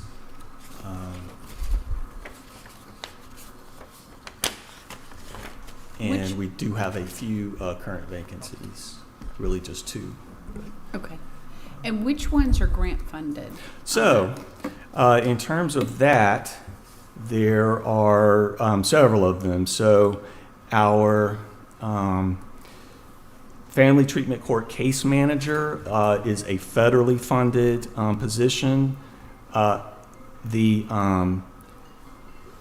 Juvenile Court, the Juvenile Drug Court and Resource Court Coordinator, which is combined, is currently vacant, but that is a state-funded grant position. We have a Program Manager Assistant that works at our Evening Reporting Center, who is a state-funded grant position. And then, so those are the grant-funded positions that we have. So what I heard you say was there's a state-funded position for the Family Treatment Court Coordinator, and Yes. it's not filled yet. We- And then, correct? And then what's grant funded is the drug court case manager and the program manager assistant. Yes. So you have 2 grant funded positions, and the third is a grant or funded by the state, or both? I'm sorry, which one? This, somebody needs bigger. So there are actually 4 total, Madam Chair. There Yes. are, there's, and I'm sorry, three total that are current. And those are 2 state-funded and 1 that's funded out of the federal grant. So the federal one is the Family Treatment Court Case Manager, and then the 2 state-funded positions, which is the Evening Reporting Center position and the Juvenile Drug Court and Resource Court Coordinator. Okay, got it. Thank you very much. Thank you. And these 2 org charts are pretty much identical, I believe. Okay. And so I think that I have not requested any new positions for this FY26. And so I think that will be the end of my presentation that's on these slides. But I would be happy to, if there are further questions that you have, I would be happy to try to address them. Well, thank you. Can you talk about the scope of your court, just so that I understand? So you've mentioned a couple of the things that court does. So truancies is also handled through you, as well as foster care. And I'm glad the numbers are down. Do you think that's because they've gone to a privatized system for a lot of the children? In terms of the reduction in foster care numbers? I don't necessarily know that that's the reason. I know that there's a concerted effort on the statewide, and certainly that comes down to our SAG, that the Special Appointed Attorney General that prosecutes our dependency cases, to reduce those numbers. And so, I don't have all the data statewide, but certainly for Rockdale County, I can just tell the commission that the state was pleased with those numbers. The SAG, indicated that those were lower than they had been in the past, and DFACS as well was pleased about that. So I think they are really making an effort, which is the goal of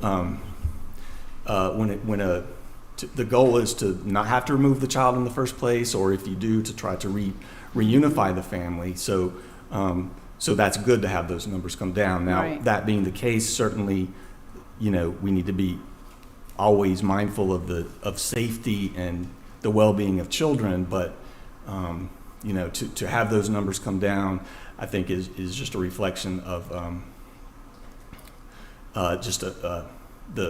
the efforts both statewide and also on the part of our local office. Yeah, I do want to give a shout out to the Rockdale DFACS office. Ms. Parrott, Veronica Parrott. She is outstanding. Who is our director. Her entire office really has been quite good to work with so far. Annette Bolton, who is her assistant,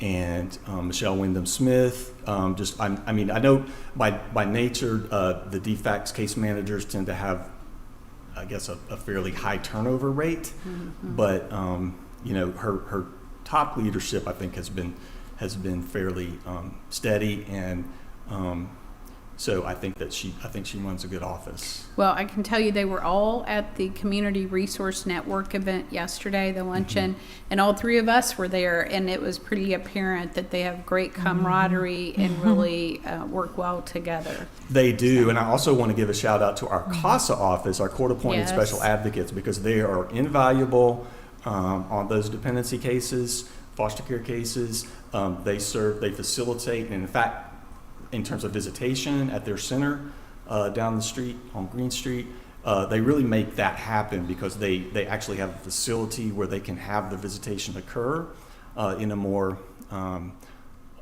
it's not a home environment, but it's more home-like than some places might be. And we do have which is not always the case in every county in Georgia, but here we have a good working relationship between our DFACs and CASA. So that's valuable to have that. Will you let us know when a good day would be, and we'd love to honor that group at a BSC meeting? Yes. Because we know how valuable that work is. Yes, and they just recently, earlier in the spring, I guess it was, had so they work on a volunteer basis. They have a few staff members, but for the most part, they have volunteer community members. Right. That may be retired, may be whatever the case may be, who have an interest in children, and volunteer their time to be trained and to take on dependency cases, and they come to court. They provide written reports to the court. Some of them provide just incredibly detailed written reports where they've gone in and done home visits. It's extremely helpful to the court. Yeah. And so I mentioned the attorneys earlier. So we have all these attorneys in dependency court for the parent, for the child, sometimes multiple parents. But those CASA volunteers also serve a valuable role to make the best interest of the child known to the court and keep that at the forefront.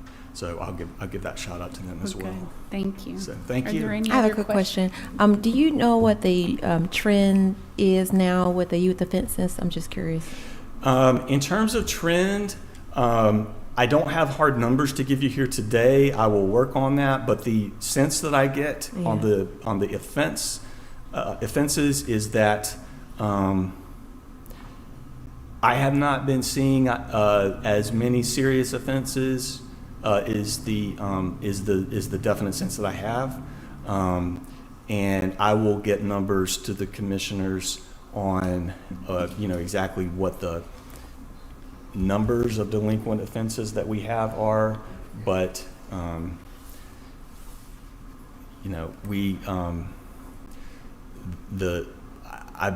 believe that they are decreasing. However, school just started, so we have a different environment once that happens in terms of the legal cases that come before the court. But that would be my answer today. Okay. Thank you so much for your time and explanation. I appreciate it. Thank you, and if there are any questions that you have in the future, I'll be happy to answer them. Very good. Thank you. Thank you. Okay, next up is the elections.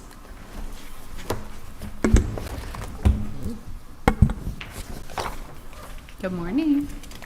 Afternoon. Oh, afternoon. Yes. Afternoon. Sorry. Is it? Yes, it's afternoon. Commissioners, good afternoon, and thank you for having me. If it's okay, let me see if I can work this gadget. You know, we don't have any young babies in here that would just rush us through it, so I just want to make sure. Okay. I believe I'm there. All right. Commissioners, if I may hand a couple documents to you that will better explain my proposed budget, if that's okay. Okay.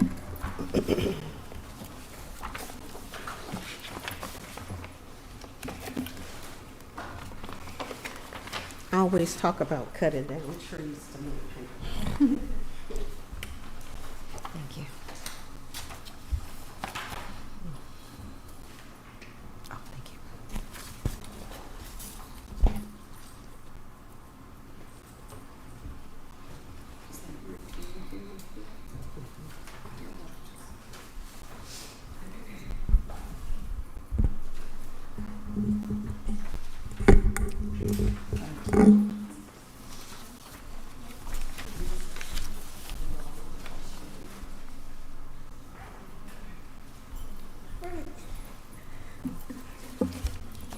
Now let's make sure I have myself together here with all this paper.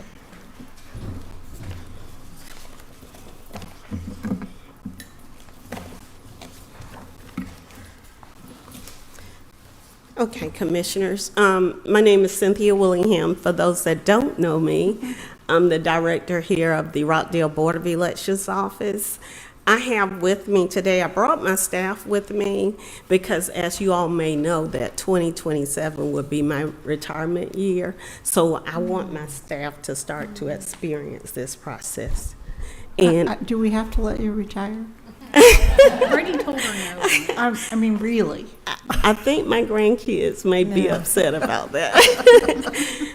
But if I may, just a few seconds, if I can have each one of my staff members to stand up and introduce themselves and your position, please. Actually, if you'll introduce them so people at home can hear it through the microphone, unless they want to come all the way up here.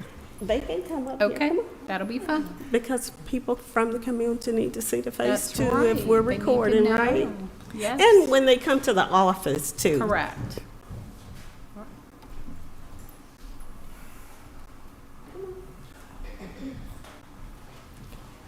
Good afternoon. My name is Timothy Cummings. I'm the Assistant Supervisor of Elections, and I'm happy to be here. Glad to meet you, and hope I can serve you well. Thank you. Afternoon. I'm Charlie Treadaway. I'm the Election Systems Coordinator. I deal with all the equipment that goes out to Rockdale County voters and make sure everything runs smoothly. Very good. Thank you. Good afternoon. My name is Scott Tillman. I'm the election specialist here at Rockdale County, and I'm happy to be here. Very good. Hi, I'm Linda James. I am the poll worker coordinator, and I also help Cynthia Willingham wherever she needs me to be. Wonderful. All right. Thank you. You all. All right, commissioners, and we'll just jump into our budget. I will start off with the presentation. First of all, commissioners, with our vision, mission, and values, our vision is to be the premier department of the state of Georgia by providing the highest standard of accurate, courteous, and timely service to the voters and citizens of Rockdale County. Our mission, to provide an election process of integrity through which all eligible citizens may exercise their rights to vote. Our goals are dedicated to increasing the accessibility and efficiency of the services we provide. Lastly, the values of the Board of Elections: accountability, commitment, exceptional customer service, integrity, transparency, teamwork, and collaboration.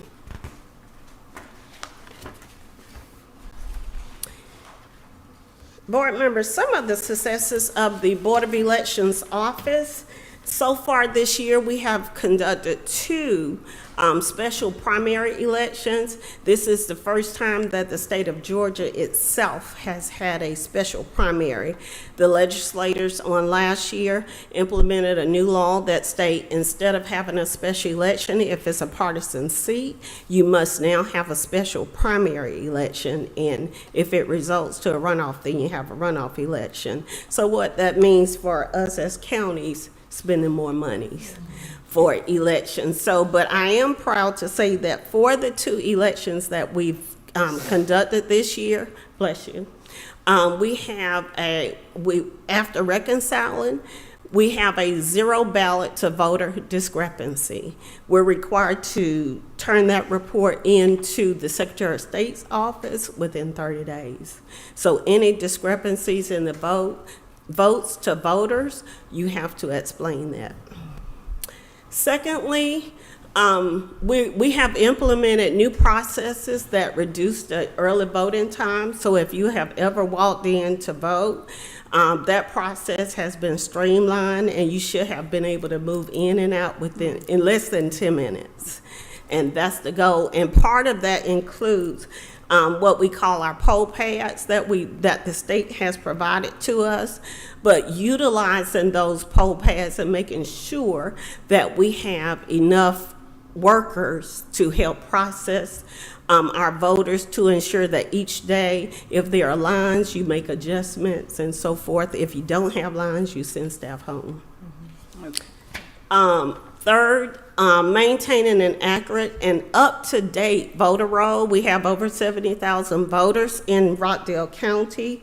Right now, That total will probably drop down to somewhere around 65,000, and that part of the maintenance include a process where you all may have heard on the news that they used the word purging, but actually federal law required that we maintain the voter roll if there has been no contact with a voter who was placed inactive 3 years ago, and they went through 2 general elections and still no contact with that voter. They haven't showed up to vote. They haven't made contact with our office.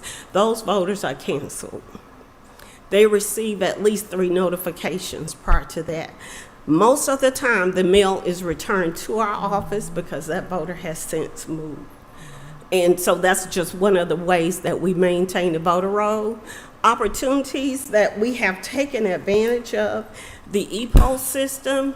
Many of you may receive our election number of voters that have voted on a daily basis. Before that report can be sent out, we have to balance. We have to balance votes to people. And those numbers should always be the same, with exception of if someone refused to feed their ballot through the scanner and they walk out with the ballot, there's nothing that you can do about that, but you have to document that. So that would be a reason why the numbers would be different, but we are proud to say that utilizing the e-poll system, which we're not required to do, but we do, has helped us to reconcile the ballots pretty quickly. Also, working with the Secretary of State's office, regarding any voters who we need to, who have re-registered or need to re-register, or voters, again, who need to be taken off of the voter roll, we work with the Secretary of State to make that process happen. So the Secretary of State generate the list, but it's the counties that do the work on those lists. So we want you to know that. Challenges.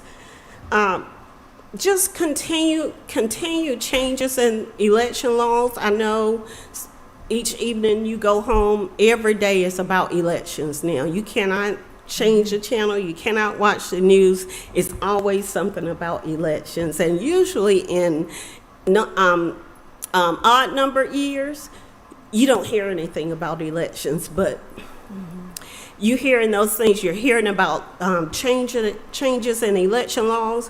Just remember that every time a change in the election law, that could be the county having to expend more money. So the question would be, how can we responsibly implement this change with less cost to our citizens? So those one of the changes that we constantly have to deal with is the financial demand on the county. Also, back in 2022, counties were prohibited from receiving grant funds.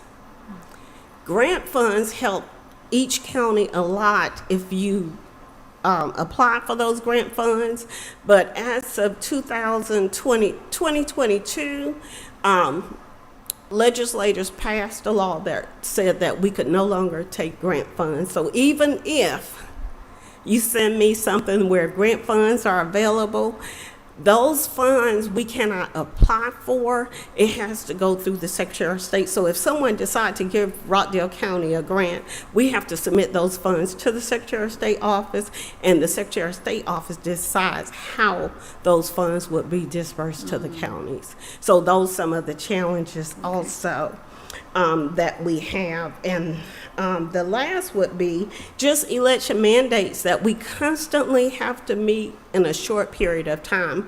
For example, legislators, their session usually in around March, April. We may have a May primary election.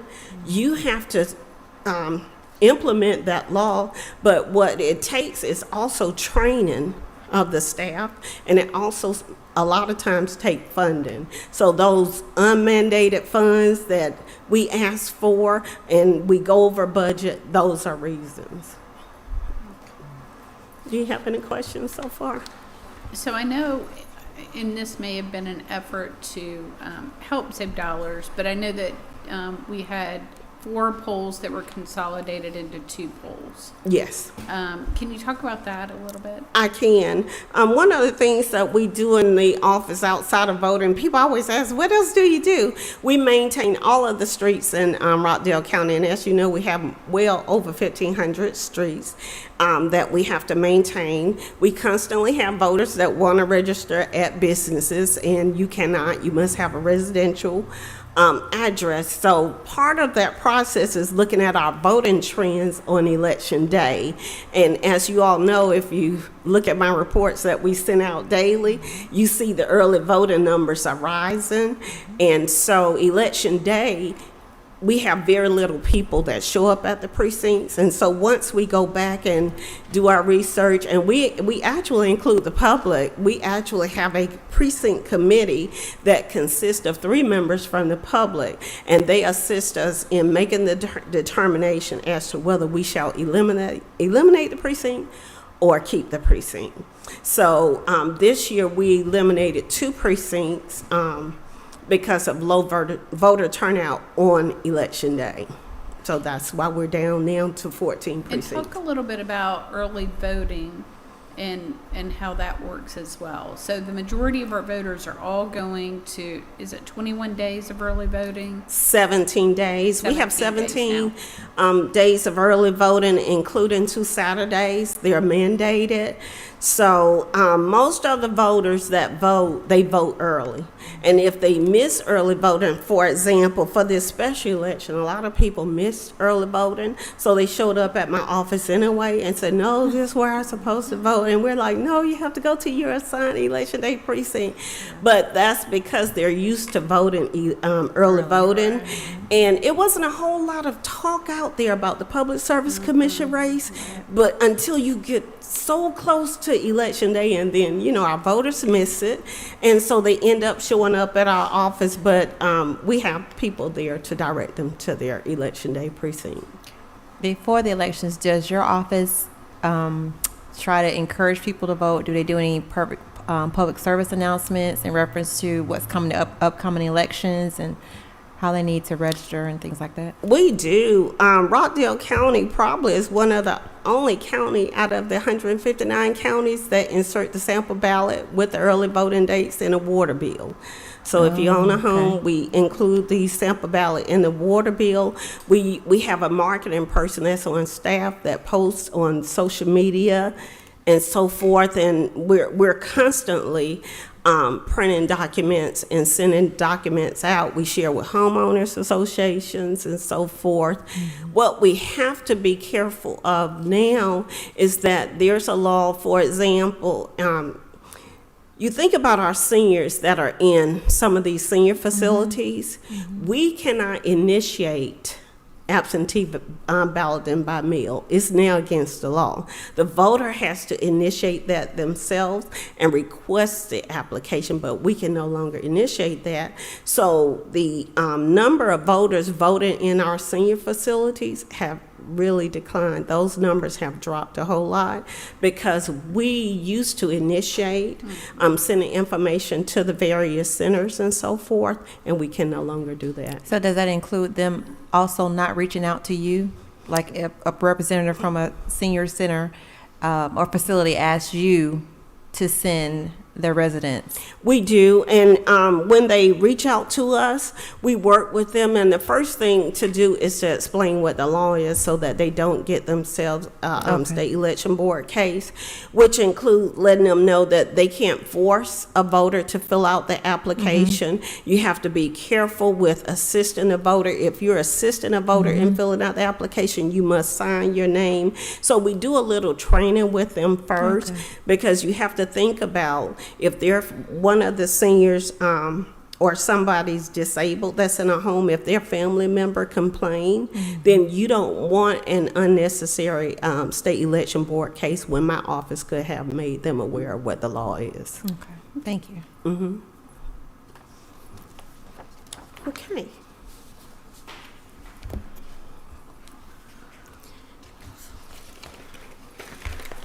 Our goals and initiatives for 2025 regarding access is utilizing our new e-pulse and we have a new Georgia voter registration system, which we maintain voters. This allows us to see real-time data when we check voters in. We can actually see if there are any waiting at any of the precincts. We can see if voting equipment is most of our equipment work by battery. If the poll pad itself is dying, we now can see that poll pad needs to be put on the charger, and we can notify that precinct. These type things is what prevent a precinct from voting stopping at a precinct, because if we with them pay attention to all of the equipment, if equipment needs to be charged or whatever, we can notify that precinct immediately and say, hey, we see that you have a unit that's dying and that possibly need charge. So having to also generate reports in real time on demand, that help us a whole lot also in reconciling. As far as equity, I just talked about board members targeting our seniors and those who are disabled to figure out how we can involve those individuals in the voting process. So those are trends that we will be working on to make sure that we're working within the law to assist those individuals. Okay. And finally, with innovation, continuing to improve our processes, but we all are always concerned about cybersecurity. Each day, things change. They seem to be much smarter than we are sometimes, and so you have to be careful about what you click on and so forth. But just for our citizens to know that the equipment that tabulates the ballots, that count the votes, it has no access to the internet. It doesn't have softwares on there, like Microsoft software is not on there. So we do that, and the law provides that for a purpose to ensure that no one can tap into the tabulation system. So people confuse the voting system, which maintain our voters, which is internet-based, to our tabulation system, which is not. Gotcha.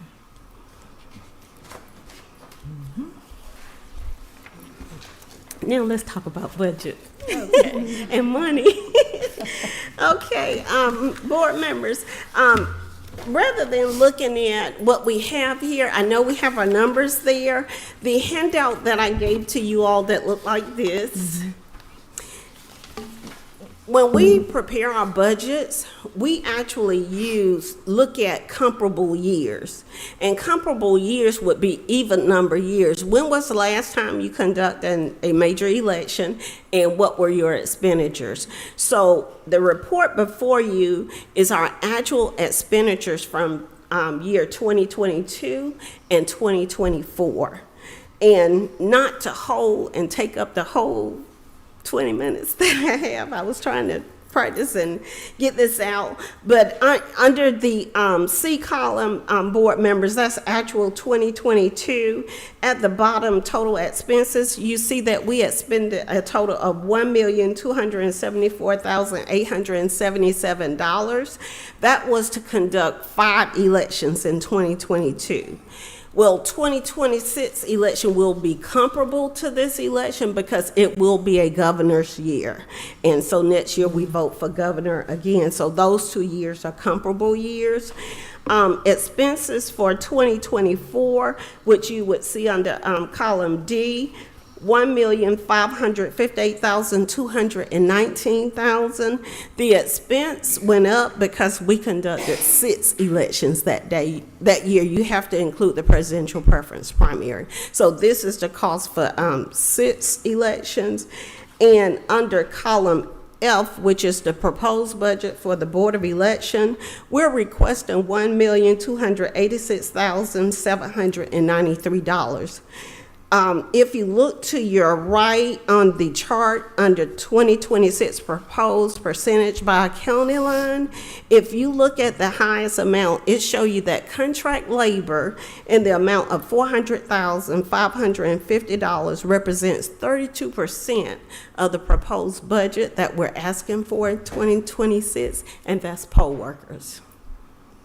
That's for poll workers, election day, and during early voting, and to assist with absentee by mail. So majority of my proposed budget is required, and this is and it's 32% of my budget. Everything else, you're below 5%. However, we just learned that our county now will be responsible for the cost of mailing all precinct cards. Prior to this year, the Secretary of State office incurred that cost for us. So we're talking, my last invoice I received was $7,000 to mail precinct cards to voters. So this is going to be a big expense, but this will be the first year with that. So the 2027 proposed budget, you would see a big increase there. Those mail-outs are just everybody, not just upon request, right? No, these are individuals, and I'll explain this because one of the things that I plan to do is ask our legislators to introduce a bill. Majority of our voters and voter registration applications that we process are people that have gone through the Department of Driver Services. If you renew your license and so forth, you have to opt out of registering to vote or updating your voter registration. Most of the time, the address is the same, but that precinct card will be generated anyway and sent to that voter. But if we had a law in place that said if it's a duplicate registration, do not mail a precinct card, we would save a lot of money. So that's something that we plan to ask for. 90% of the individuals that go through Department of Driver Services are individuals that are renewing their license, and they're still at the same address. Thank you. Also, as I stated, contract labor would be the biggest expense that we have in communication as far as mailing precinct cards to voters. And finally, the secured paper that you print your ballot on. A new law took effect this year where the QR code that's on that ballot, it will have to be removed. Therefore, all the paper, and thank God that we didn't buy a lot of the secured paper, will have to be thrown out. Well, it has to be destroyed. We can't just throw it out. We have to destroy it and buy the new paper. But that new paper, right now, we pay $10,000 for about 20 reams. It will be more expensive this time. But again, that's another one of those mandates that we have to implement.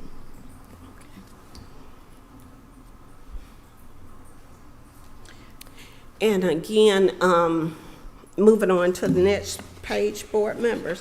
On the operating budget, as I just stated that our biggest expense will be contract labor, but also to bring to your attention that we also are required to pay those individuals overtime.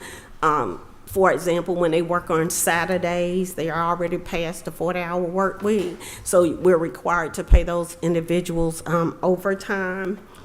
And so that's a cost that we have to incur. Everything outside of that is just the norm for us and what we've operated on in past years. Are there other cost-saving options that you've looked at, whether it's hours adjusted or polling or voting precincts? Reduction in voting precinct is going to save us, and we will continue that. One of the cost saving that every county in this state can benefit from is upon the legislators approving for us to have vote centers. That means on election day, you will not have to operate 14 precincts. Rockdale, we can function off of 5 precincts, and you just staff those 5 precincts, and you can save a lot of money. But vote centers would be, it operates just like advanced voting. You have 5 centers for voters to walk. Any voter can walk into any one of those 5 centers on election day and vote. So even if it's closer to your work versus your home, you can walk in that I facility. see. That's actually a good idea. What do you think the support is for that? Well, the bill has been introduced many times, but we are getting close because before we didn't have the technology in place to make this happen, because you have to remember you need something in place that keeps a voter from going to more than one place and vote. Well, now we have that in place. So we do believe that it is now time that we ask our legislators again to consider vote centers for the for counties, and they can make it optional for some counties. We have to remember there are counties that have only one election day precinct, so they may not want to do that. But to make it optional for us, and we'll be the first to volunteer. Okay, well, that's great. And do you know who carried the legislation last time? I do not remember the legislator that brought forward the legislation, but I can definitely pull that and send the bill to you so that you can see the language that was added there. And I think it's really good if it's something that we pursue, and especially with the financial burden that is placed on the citizens right now, it would be a real big help. Yeah, and that financial burden has just grown through the last decades, and it's a pretty significant difference for this next year. And the contract labor, that is not through an outside company, it's internal hiring for it's internal, and actually is required by the law to have one manager, 2 assistant managers, and clerks in the precinct to operate the precinct. So it's actually required by law. Okay, very good. All right. And those are the breakdown again. Organization chart, board members, you all just met my staff, and so now you can place a name if you remembered. I'm not going to test you today. I'm not going to put you on the hot seat, but that's the organization chart. And at the top, you see that we have the Board of Elections. Rockdale County, we have a 3-member Board of Elections. 1 member is appointed by the Democratic Party, 1 member is appointed by the Republican Party, and then the 2 sit-in partisan members get together to appoint the at-large member. If they cannot agree, then the Superior Court judge makes the decision, so we would never have a vacancy. Okay, very good. Any other questions? And I believe, and we asked for no changes in personnel service this year, for next year, I'm sorry.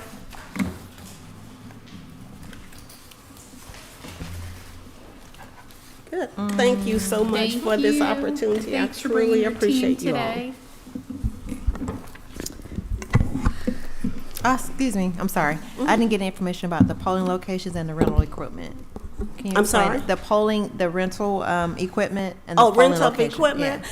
We Those, have rental of equipment are trucks that deliver the voting equipment. So we rent from 2 to 3 trucks, sometimes 4.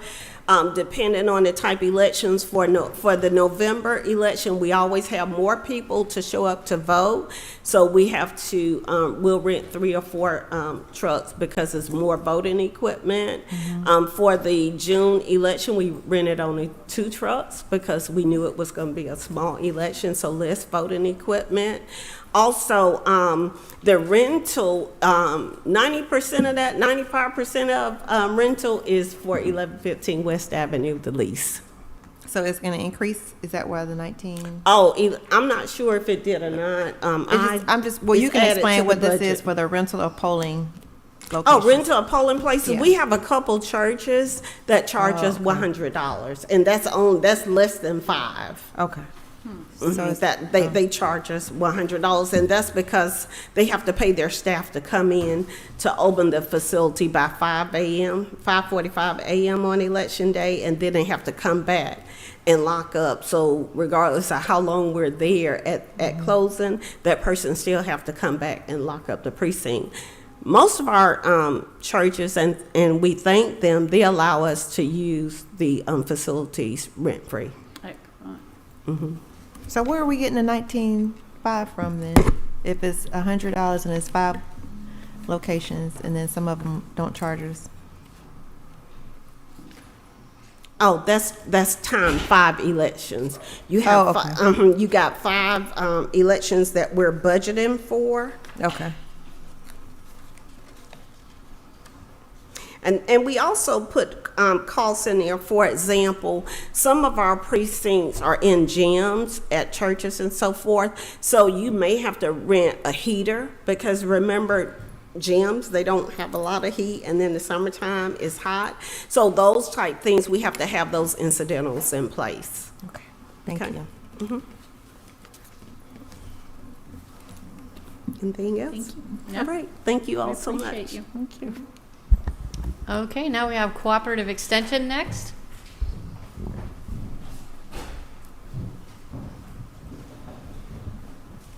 Hi.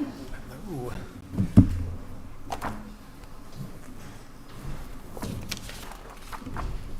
Good afternoon. Good afternoon. Good afternoon.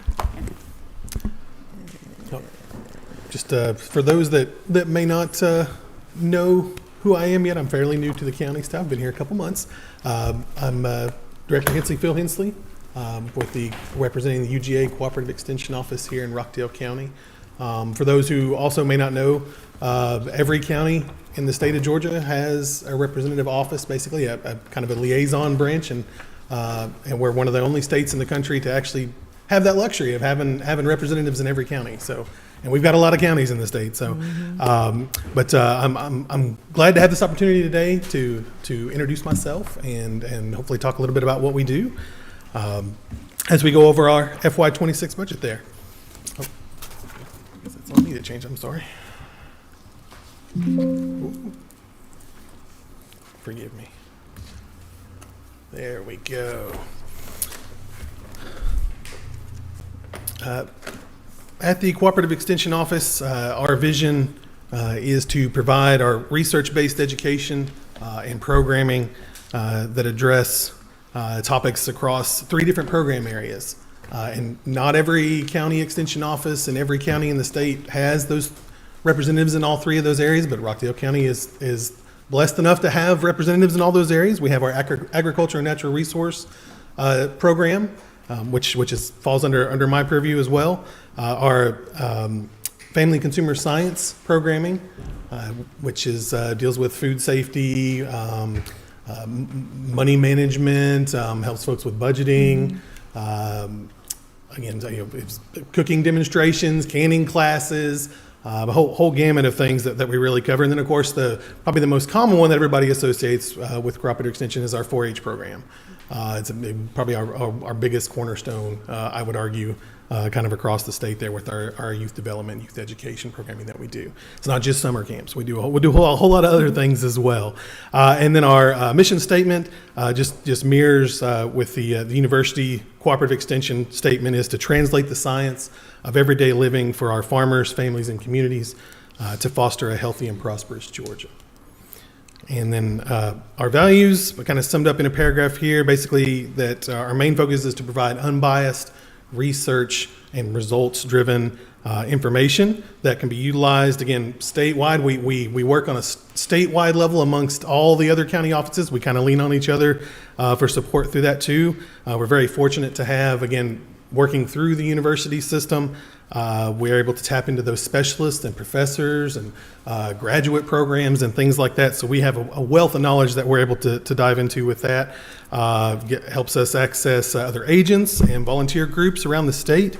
And we all work together to improve the lives of Rockdale County citizens and also surrounding areas and across the state again as well. And just really emphasize the connection that folks may or may not realize that they have and how kind of interconnected all this can be with those essential services and things that they rely on, as well as even things as basic as our natural resource items as well, and really work together to kind of, the ultimate goal being to foster that economic growth as well within our communities that we serve.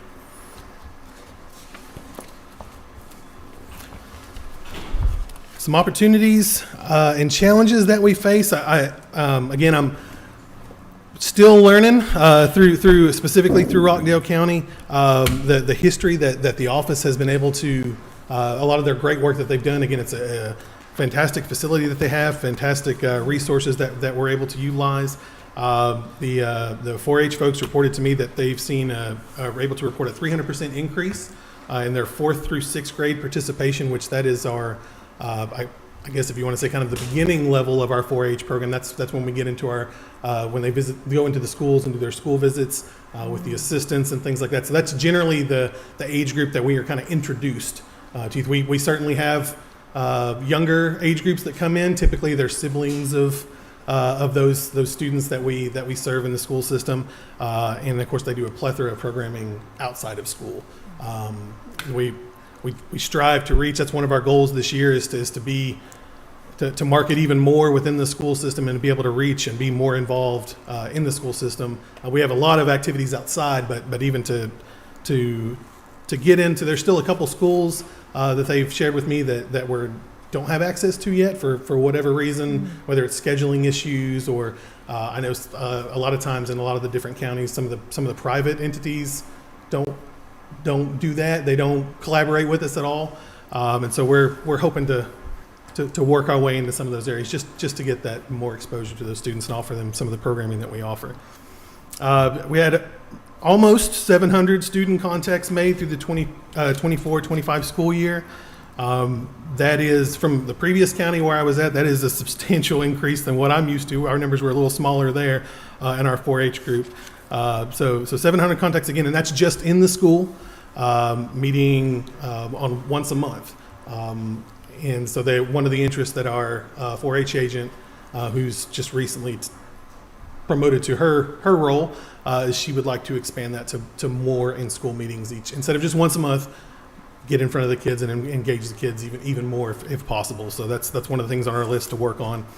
The Rockdale Eats a Rainbow program, which I was aware of even before I came to Rockdale. It carried a lot of weight around the state and other counties as well. They averaged over 100 attendees a week over their 4-week program this year. So that was phenomenal. And there are still folks that come in even after the programs are over. If we have leftover produce or information from that. Of course, folks walk in the door all day, every day anyway, asking all kinds of questions. So we're happy to facilitate what we can in relation to those programs. Our Planter Row Garden, that is currently has been managed, I guess, for several years now by our Master Gardener Extension Volunteer Group.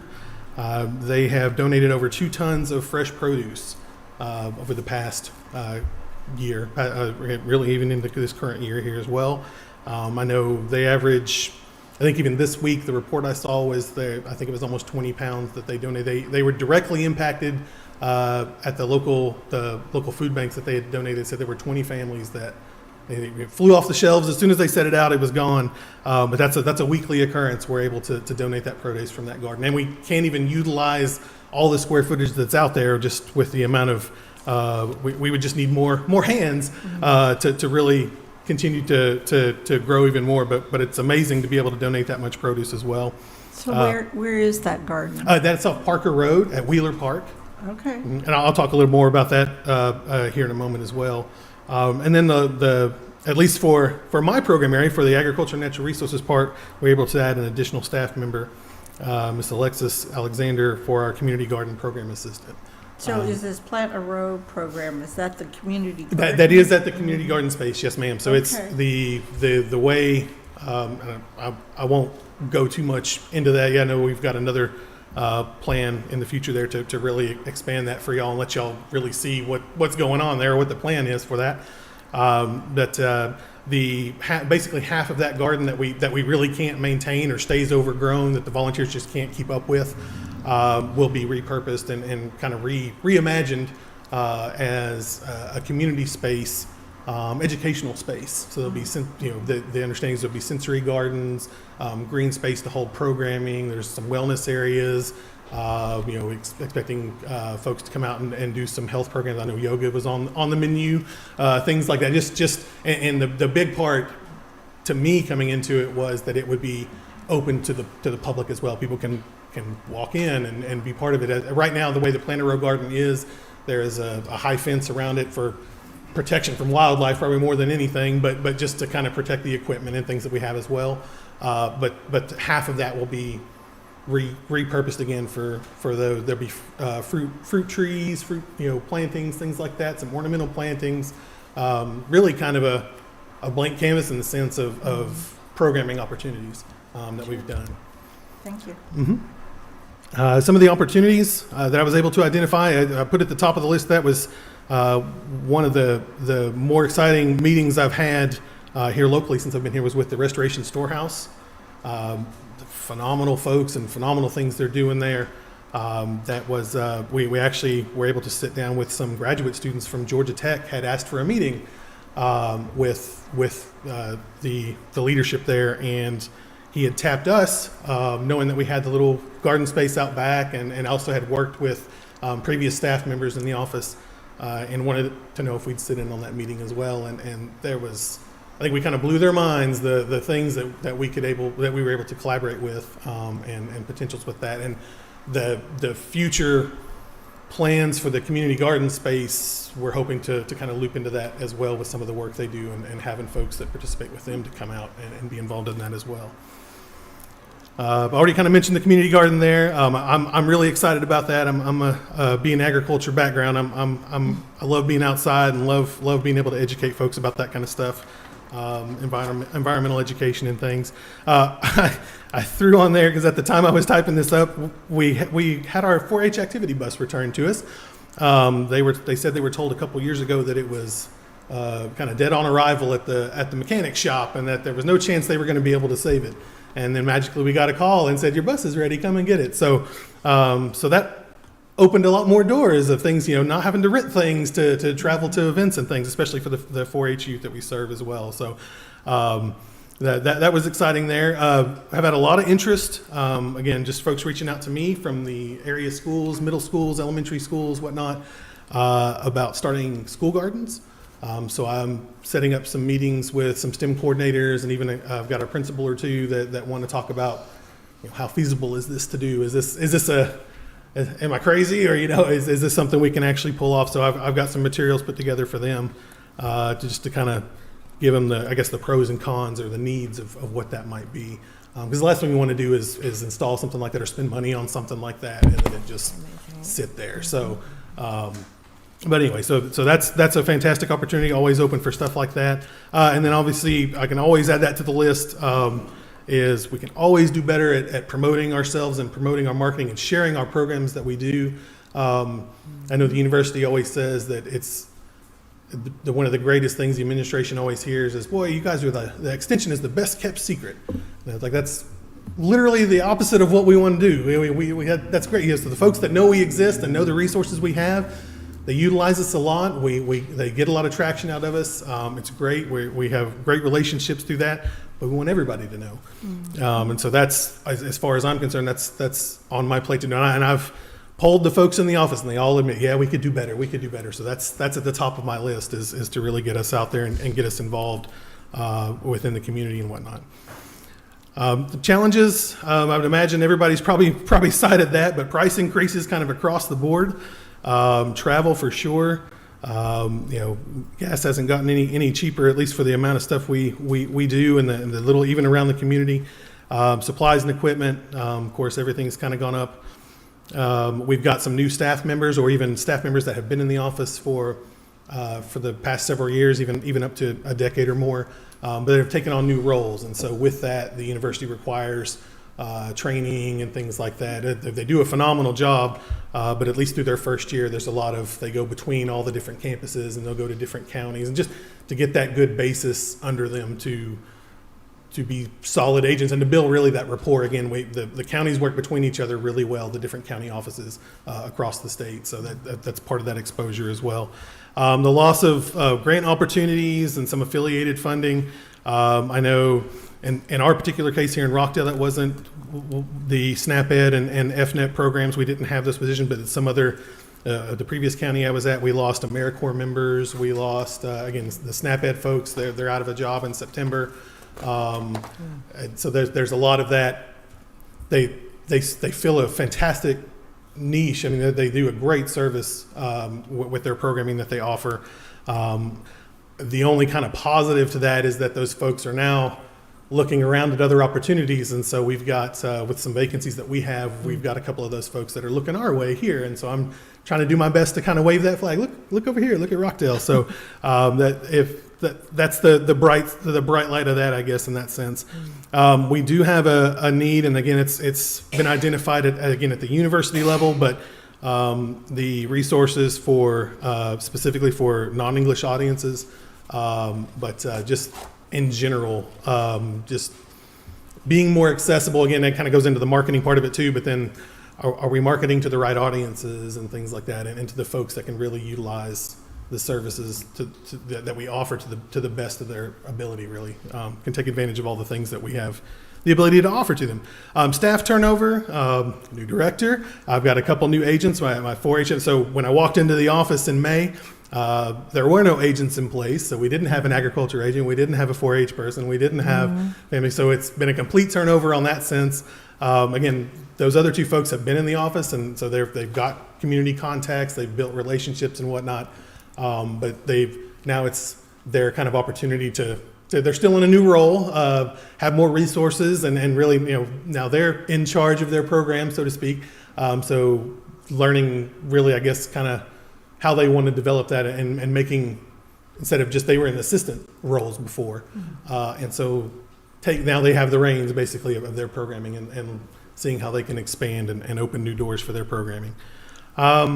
Transportation to extension events was on there, but again, our little bus showing back up helps a lot. And then drop in volunteerism, that has been kind of across the board. Really since COVID, we've had a little bit of a rebound, but I know, looking at the numbers on our volunteer database that the university helps us maintain, as a lot of our volunteerism is kind of down, whether it's Master Gardener stuff, even 4-H events, things like that. So it always makes it a little difficult along that line there. All right. You guys have any questions at the moment, or keep chugging along? All right. Our goals and initiatives here. Yes, awesome. There we go. I'm sorry. Our expansion for access, our expansion at the community wellness garden area at Wheeler Park will be a phenomenal chance. Again, as I mentioned, right now it's not really open to the public. There's a locked fence. If it's open when the volunteers are there to kind of help supervise and guide folks along the way and kind of help educate. But with that expansion of the educational side of it, folks can walk in as they're walking down the trail, visit programs that we have going on. We've got things like our pollinator census that's coming up. That'll be fantastic educational opportunities for folks to walk up, or even plan ahead of time to spend an afternoon with us or a morning with us there. But again, in the wellness components, and that kind of opens up opportunities to work across county lines with other UGA staff, even state staff, that can come in and hold programs for us. So we'll have a great platform, a great space for those folks to come in and educate our residents as well, that doesn't already exist, at least for us to access there outside. Agriculture and natural resource. We have a couple more minutes. We've got. Okay. I'm sorry. Okay. So we also do soil and water testing. We do plant diagnostics. I've gone out to folks one-on-one to homeowners and farmers, where's businesses and things like that, and we don't charge anything for that. The soil and water testing has a very small fee, anywhere from $6 to $10 for the labs to analyze things like that. So we always try to spread the word for folks to always test their soils and things, and take, so they can be good stewards. For our equity things, we've increased again our 4-H involvement and enrollment with our youth. That's provided at no cost to the children to participate in these programs that we offer. Have added multiple new judging teams and participation groups, with more on the way again with our new agent that's stepped up. She's got a laundry list of stuff she wants to expand on the education side of that. Mentioned the planter row garden with the healthy food and food security, and being able to donate the amount of produce free of charge. Under innovation, again, we've added some new technology clubs and things like that. It's student-driven, student-taught programs. That's kind of new for our office, letting those youth kind of drive the program and even lead it for the high school age students, to give them some experience with that kind of criteria. We've got our teaching kitchen, video system that's set up in there. Fantastic setup. We've most of the other counties in the state are very envious of the setup that we've got there, and it allows us to create programming such as that one there, Cooking for a Lifetime of Cancer Prevention, which was broadcast statewide and even beyond. And I'll be starting an invasive species, rolling out some technology for that, working with the university as well as the Forest Service, USDA, Department of Natural Resources to help folks identify and quickly report invasive species threats in our county and around surrounding area as well, to kind of help prevent some economic, environmental, and human health concerns. As far as the operating budget with the numbers there, it's overall stayed fairly flat. Again, with our turnover, the numbers changed a little bit as far as with new folks coming in. There's training expenses that go into that, but then also on the benefits side, a lot of that went down. So it basically ended up kind of flatlining in that sense there. Organizationally, there's no new positions that are expected to be added. Again, our newest one was the program assistant under the agriculture and natural resource area there for the community garden.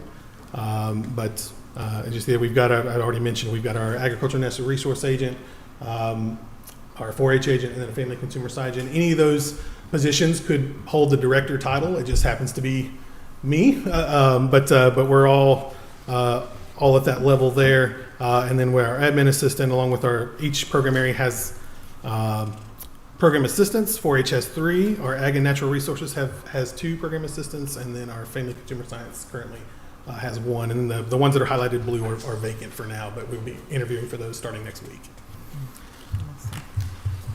And that concludes. Thank you so much. Do you have any questions? Yeah, any questions at all? You can talk all day. Thank you. We know where to find you. Absolutely. And I invite, please, by all means, come by and see us. I'd be happy to discuss and find out what else we can do for you. All right. Very Thank good. you so much. Thank you. Thank you. So, Madam Chair, Commissioners, we have a scheduled break, or we can keep going because the next presenters are already here. So what is the preference of the board? Break. Keep going? going? Okay, so Board of Assessors is next. Oh, I need a break. Okay, so all right, break. we'll take a break. Let's take a 10-minute break.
Good afternoon. Good afternoon. I think they're still working on the screen. I'm getting there. Okay. Good. Okay. All right, good. Good afternoon. My name is Will Barkley. I'm the Chief Appraiser and also the Chairman of the Board of Assessors. The Board of Assessors understand their primary function within the county is to value all properties at fair market value. We also understand the important role that we play as far as from a taxation perspective.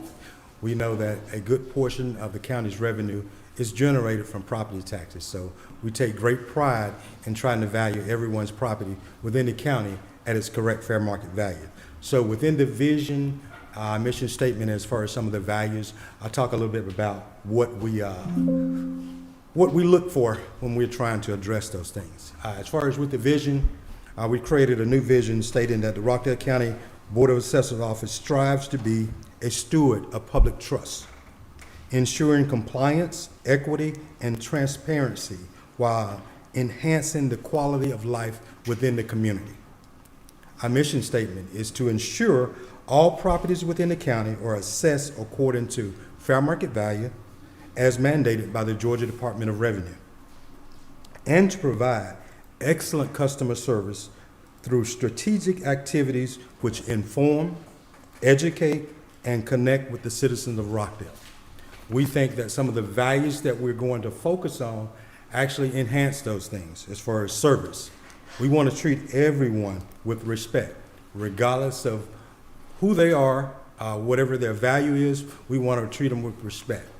And a lot of times when we talk about taxes, nobody wants to talk about taxes, and it's a bad connotation related to taxes. But we want to treat everyone with respect.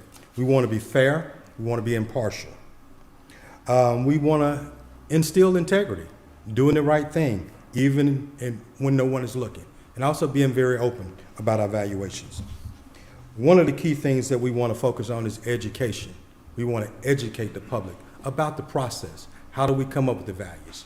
So I think that's important as well. We are faced with quite a few opportunities and challenges throughout the year. One of the successes that we've had in my department has been we received an overall sales ratio of 38.33. To some, they may not understand what that means. What that means is that we are valuing properties according to what they actually are selling for. The state mandates that our valuations be within 36 to 44%. 40% being a perfect score. 44 is being above perfect, meaning you scored 104 in the terms of that. However, the level that you want to be at is within 38. At 38%, that means that all public utility can be valued at its full fair market value, meaning that the county, the school, and the city can collect taxes based on the true fair market value of public utilities. At a number of 36, you are not entitled to collect the full amount. So I think it's important to recognize that we were at 38% for the previous ratio study, and to also highlight the fact that each year the Board of Assessors are audited from the Georgia Department of Revenue. They have a division called the Department of Audits, and they do a sales ratio analysis of all of the sales within the county that occurred that previous year. And that's where this 38.33 comes from. Some of the other successes we had, we've been challenged with quite a few appeals over the last couple of years. Last year we had over 3,000 appeals, so the staff was able to get through all of those appeals before we moved to the next calendar year. So we come in and appreciate the fact they were able to do that. Some of the enhancements that we've tried to provide to the public has been to create a place where they can file for homestead online. So we're seeing that 56% of those applications are conducted online. So it's good to see that they're utilizing that too. However, we also created a module for the appeals. Unfortunately, they've utilized that as well. And they use 72% of all of the appeals came from online. So we were able to see those as well. And some of the things that I've talked about before are opportunities also for us to be able to provide a certain level of service and also educate. So some of the opportunities is to educate and promote the assessment process. I think we can continue to do a better job of doing that as well. So we want to be able to do that, and we also want to be able to enhance the tools that we utilize in order to create the assessments that we're doing, meaning having the most up-to-date information as well as having readily available information at your fingertips, which is an iPad. The staff now have iPads that they utilize in the field. They are able to enter that data in the field, also take a photo, which assigns a parcel number to the photo, and bring it back into the office and uploads without them having to ever have to type that information in. So that's something that also creates a level of efficiency, and also it makes the appraisals more accurate. Now, the challenges that we are facing each year, we're going to be faced with trying to, get a ratio that's going to be considered acceptable. Because if the ratio is below 36% and it stays there for a couple of years, the county can be cited or fined $5 per parcel based on the fact that we have not been in compliance. So what that means to you guys, that's an additional $200,000 that y'all would have to pay based to the state by the fact that we are not doing our jobs correctly. So we take great pride, I repeat that again, we take great pride in trying to assess properties at their correct fair market value. Now, the other challenge we have, we've been, like I stated before, we also have been having quite a few appeals. So having the volume of appeals that we've had to really keep up and try to come up with different ways to be able to resolve those appeals in a timely manner. Some of the goals and initiatives that we are looking at, based on the fact that we are property taxes, like I say, it's really challenging to be able to come up with different things that we can do, and also to make this fun. So I would love to be able to come up and give you guys a fun presentation, but when we're talking about property taxes, it's really not. So one of the things that we've tried to take a real lead in trying to be more accessible to the public, meaning that we want to attend as many HOAs as we can to get the word out. Every time we go out and we speak and talk about the different processes for assessment, I'm always introduced to someone who is not aware of homestead. So each occasion, we try to educate and make them become more aware of what that process is like. Another innovation that we're trying to come up with and we're creating, we're utilizing our Q Public website. That has been a source of a lot of information for the taxpayers. I haven't heard any complaints as far as about Q Public, as far as it being a source of good information. One of the things they've looked at is that trying to make the information more time ready from the standpoint as making it more available at, up to date from that standpoint. We also added a new module for 2025, which is called My Tax Dollars.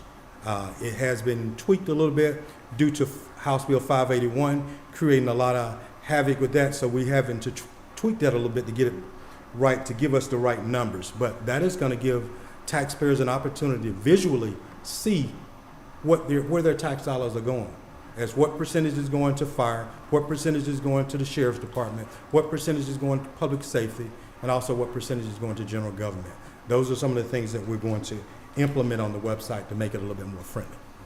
Now, from a operating budget standpoint, there's only one key thing that I actually really changed from my entire budget, and that was mainly an opportunity for us to do a better job of becoming even more efficient than we have been in the past. We wanted to introduce an opportunity to be able to do a homestead audit. And what that homestead audit would do is that's going to ensure that everyone who's entitled to a homestead is receiving it. And one of the things with homesteads is that once you complete the application, there's not a review period that goes on where we're reviewing those homesteads every year. With this program, we're going to start to review every homestead that we have in the system every year. And based on the proposal, that can generate an additional revenue just to ensure that the ones that are getting a homestead are entitled to it. We want everyone who's entitled to it to be able to receive it. But if there's some that slip through the crack, that's additional revenue that should come back to the county. So the cost of that is $39,350. I think that was the change for the operating expense. And I think some of the changes you also see from a personnel services standpoint is that we've had quite a few vacancies in the department over the last couple of years. So now we're fully staffed. So I think this is the first time we've been fully staffed quite some time. So we're expecting, I guess, a change in the number for personnel as well. And this is that only one line item I talked to you guys about. And that was for professional services, and that was being the $39,350. If you would like, I have some additional information that I can give you for that, if you would like to have that. Under professional services? Mhm. Yeah, if you would.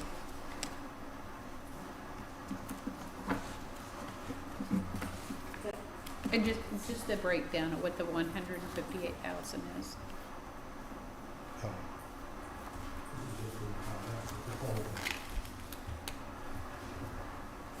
On the very back, you will see the number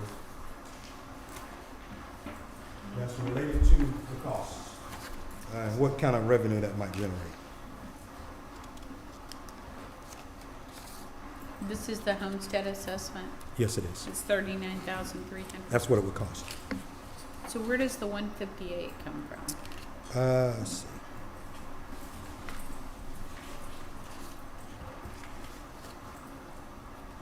Where Is it you seeing? 23, 24, there was next to nothing. And then this year, it's listed as 158 for professional services. Yep. I'm like, No? okay. No, wrong No. page. Okay, I was gonna say, I'm not seeing that. Sorry. Let me go back to my board of assessors. That's what it says I'm on. Okay. So, no, I'm sorry, the tax commissioner page was under your page. Okay, all right. Okay, got it? Back on track. Okay. All right. All Please. right. Any more questions about that? Okay, we'll move on. This looks much better than the tax commissioners. Okay, happy to report. Okay. All right, that's the 39,000. I think I transposed some numbers on it, but it's 39,350. That's the actual number. Our organizational chart, as I stated earlier, we have no vacancies currently. We're not making any adjustments or changes for 2025. We have made some adjustment or changes for 2026. We've already done that for 2025. So no personnel changes. Director Barkley, can you Yes. go back to professional services? I am on the right page. And talk about this year, you have $87,636 listed, which is double the actual for FY 2024. You're seeing what? I'm seeing 87,636, and then it would jump to the 126,986 with that homestead contract. Yeah, that would be the 39,850. Increase. Right. That's what I'm proposing. This year, what are we using that 87,636 for? There is a contract with Snyder Geospatial as part of the Q Public. I think that's around $18,000. There is a contract with ColdStar, which is a commercial evaluation tool that the appraisal staff utilize to be able to value commercial and income-producing properties. There is a cost that's related to the assessment notices that are mailed. I think that's around $30-something thousand as far as the mailing of those. And there's some other additional, I don't know every one of them that's in there, but I can easily get you that. That's not a problem. Okay.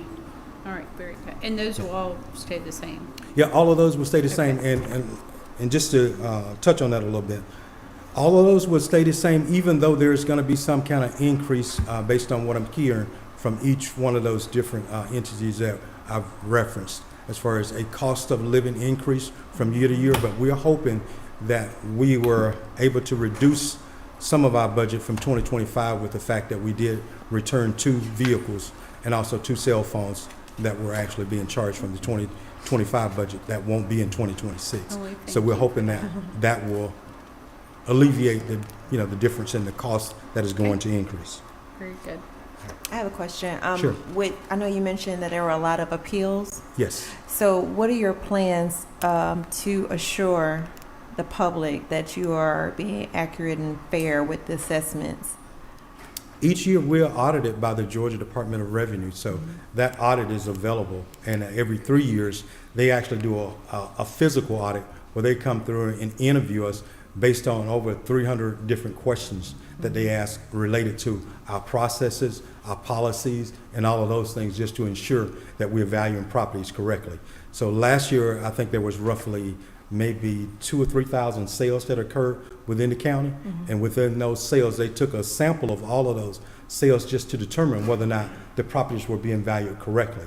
And based on that, the chair should have received a letter from the state indicating that we were in compliance. So each year, that's done every year. So she will receive another letter later this year just to indicate that we're in compliance as well. Thank you.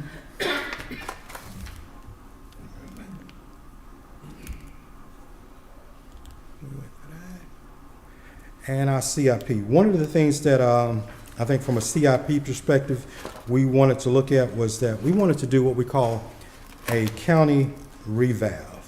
And the county revalve is something that the appraisal staff cannot do by themselves. So we don't have enough personnel to be able to fully value every piece of property within the county. The state requires that we value every property within every 3 years. So doing this revaluation, what it will involve is that it will create a sense where we can update our schedules, as well as getting every piece of property new photos. So we're soliciting the possibility of hiring a company that can come in and do that for us. And the price tag on that is $1.4 million to be able to do that. Over 3 years. Yeah. So the state also asked that these revalves be done every few years. The last revalve that I can recall for Rockdale has been, I think it was 2014 or 2015. That's the last time we've had a full county revalve. So what we've been doing over the years is that we've been trying to reevaluate the properties, a third of them every year. With the growth, as you guys are aware, we've had tremendous growth in Rockdale. We can't keep up with that. And the only way to be fair and equitable for everyone within the county is to have everything redone and reevaluated. That's the How fair many and equitable. vendors do this type of work? There is a few that do it, and this vendor that I can give you a copy of their proposal and what they do and the details that they go through as far as them doing it as well. But we'll solicit several vendors to do it, but I just needed to get someone relatively quickly to be able Sure. to do it. For budgetary planning? Yes. Do you assess the properties within the city limits too? Absolutely. Every property that's Okay. located within the county, we're required by law to value every property in the county. Even the exempt properties, we value those as well. Okay. Public utilities, railroads, all of those properties. Is there a Values particular are reason why correct. they hadn't been done since the last time? We haven't done what we call a full revaluation, where you value every piece of property Right. at one time since 2014, 2015. I'm saying, is there a reason? We haven't had the staff to be able to do that. Oh, okay. Because each year you're dealing with the appeals. So I mentioned earlier, we had 3,000 appeals last year. The staff was fully focused on working on the appeals. There's no way they can do the additional revalve. And most counties don't necessarily do that in-house. They hire somebody from the outside to be able to come in and do it. All right, yeah. That's what I was The majority of the counties, that's what they do. Especially the larger ones. All right. But that's all I have, and that's my ask. Thank you guys for giving me the opportunity to present to you. Any questions? No. Thank you. Thank you. Thank you. Okay, up next is EMA.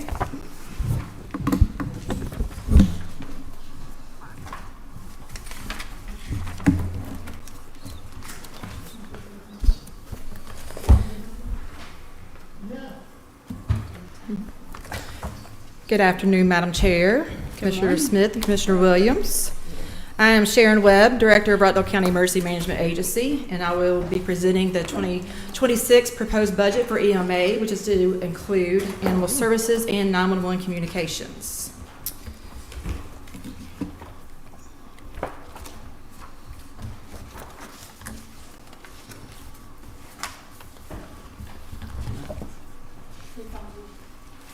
Huh? He got it.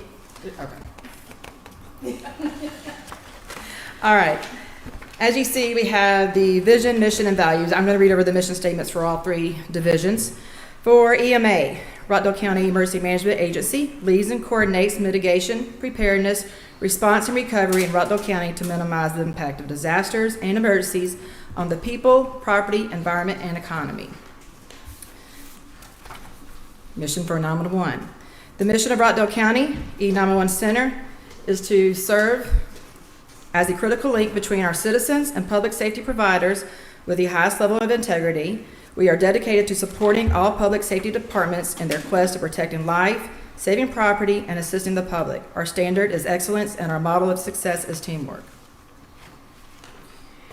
And for animal services, Rockdale County Animal Services educates, enforces, and assists Rockdale County citizens and visitors with animal needs through a tactful, dignified, discreet, caring, and protective manner. As part of the mission of RCAS, the division will strive to become a no-kill agency. So as you can see, we have numerous opportunities, challenges, and successes through all three divisions. So I'm just going to sort of talk about a few of them.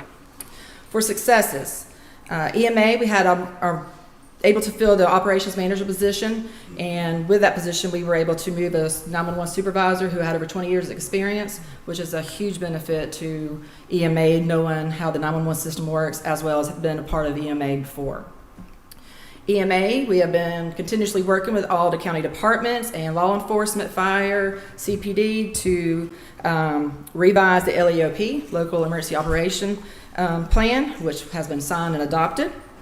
We were able to work on all the COOPs for the departments, which have been approved, and that is the continuity of operations plan, as well as the emergency action plans and emergency response plans for all county departments.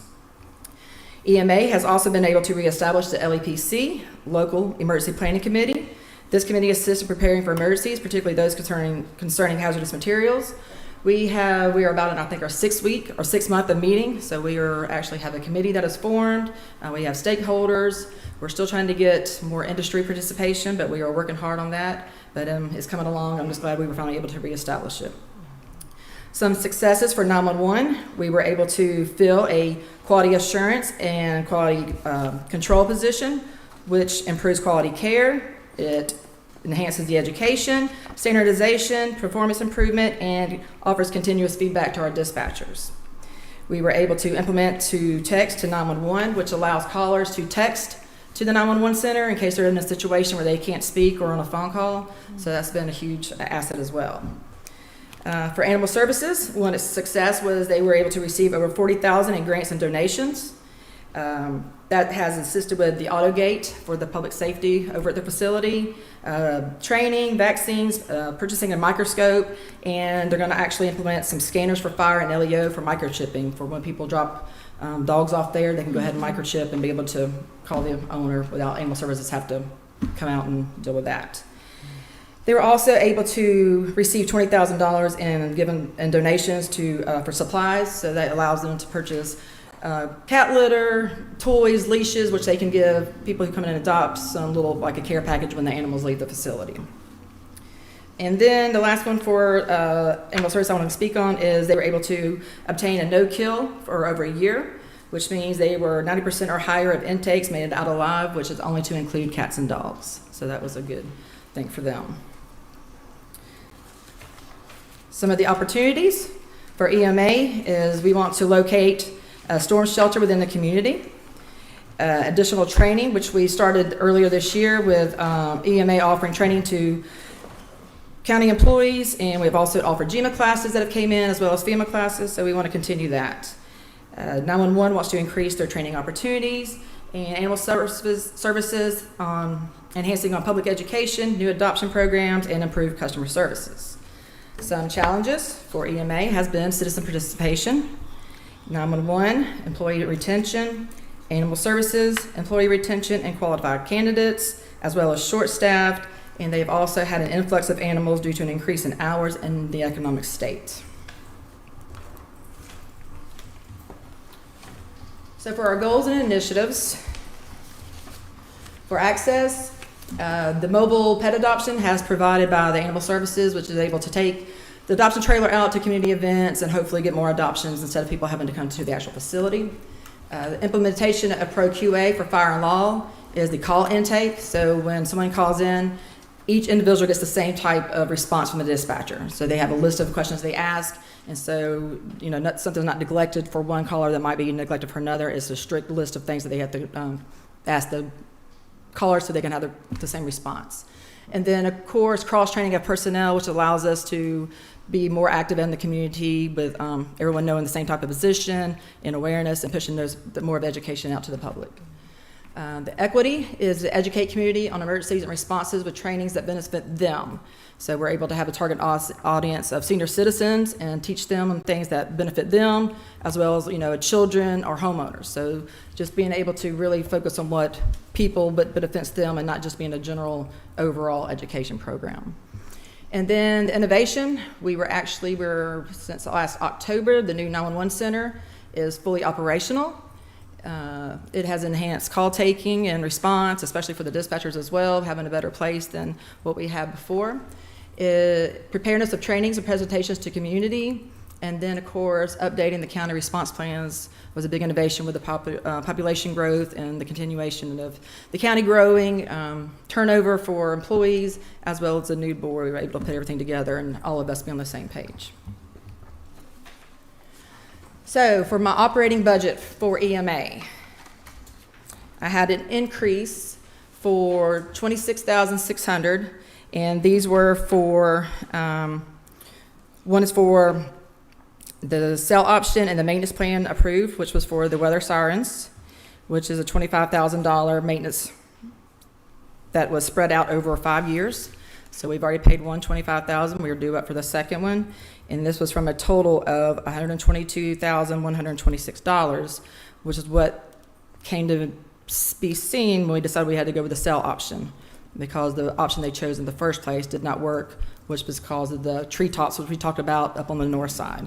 So this is what we're faced with now. So today, how many sirens work? As of today, 4. Out of a total of 9. 9. So we can talk offline about that contract if you want. Yes. And one more time and Okay. see if we can get somewhere. All Okay. right. Thank you. Yes, ma'am. And then the other increase was for $1,600, and this is just for a copier rental. And so an increase for my rental of equipment. We did not have any budget for that last year, and we just wanted to put that in because we were in the negative last year. So it's just to add, just to cover that fee. For 911, we need an increase for communications of $50,000. This is for Priority Dispatch Comms Coach, which is a program to assist the QA, what I spoke about a while ago, the quality assurance. It automates evaluations. It continues to improve. It gives us integration with simulations. What it is a training program for the dispatchers. So these calls are able to be recorded and taken, and then my quality assurance position is able to get that feedback, do the good, the pros and the cons of the call that was taken. They can learn from it, gives them recognition that they did a great thing. And then it just helps us throughout with improve morale and retention. It also reduces liability. And of course, it assists with the ISO, which is our insurance service office rating for the county. We're also asking for an increase of $1,250 for other supplies, and this is just to the fact that we are almost fully staffed for 911, and this will just cover staff supplies and uniforms. Can you talk about the increase for repairs and maintenance?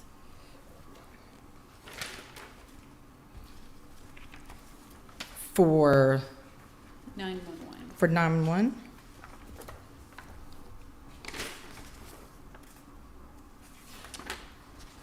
I don't have an increase on that one. You know what? So 2025 is listed as the same. How are you tracking on that? Are you on track for spending for that? Meaning you have a For year to date, Mhm. are you on track for spending your budget? yes, Okay. yes. All right. Okay. Sorry, I misunderstood what you were saying. Yeah, and I was looking at for 2024 actual and the increase between 2024 and 2025. So there were some increases there because when this new center finally got operational down there was a lot of things that were taken into consideration when they planned the whole move from Farmer Road to the Eastview location. And so that's what we've been sort of coming to face with, of a lot of technical things, and I've been working with technical services as well, that these weren't things that were thought about. And so that's why we're sort of backtracking on those numbers and having to fill in for those. And I think it just stuck out because it's a new building, right? Right. And it's a really nice building, but I see the increase and I would have thought that might be temporary, but And it's more for the actual system. It's the 911 system. Not so much the building. It's the CAD, the server room, the CAD system, the consoles and the radios is where that increase is coming from. why wouldn't that be under technology versus repairs and maintenance? Because the maintenance is a continuous maintenance agreement. Sorry, we're getting requests to speak into the microphone. They can't hear. Okay. So that the 25 should have been the maintenance on the server room and the equipment. Okay. All right. Thank you. Yeah. All right, and so for animal services, so my operating expenses for an increase for professional service was $10,000. This is for vet prices increase, as well as medicine and for the spay and neuter costs that have increased. And then an increase for technical services of $59.90 for the software for shelter operations. And this is a software that is charged per user. And now that they're have a high increase in staff, each one of those have to have that login. Each login is charged, and that's for them to do the citations out in the field and things like that. And then an increase for other supplies of $9,000, and this is for uniforms. Animal services, when I came in, never had a line item for uniforms for their personnel, and so it was always negative as well. And this is just to cover $9,000 for a total of 15 personnel for a full set of uniforms. Okay. And then that just sort of goes back to what we just talked about.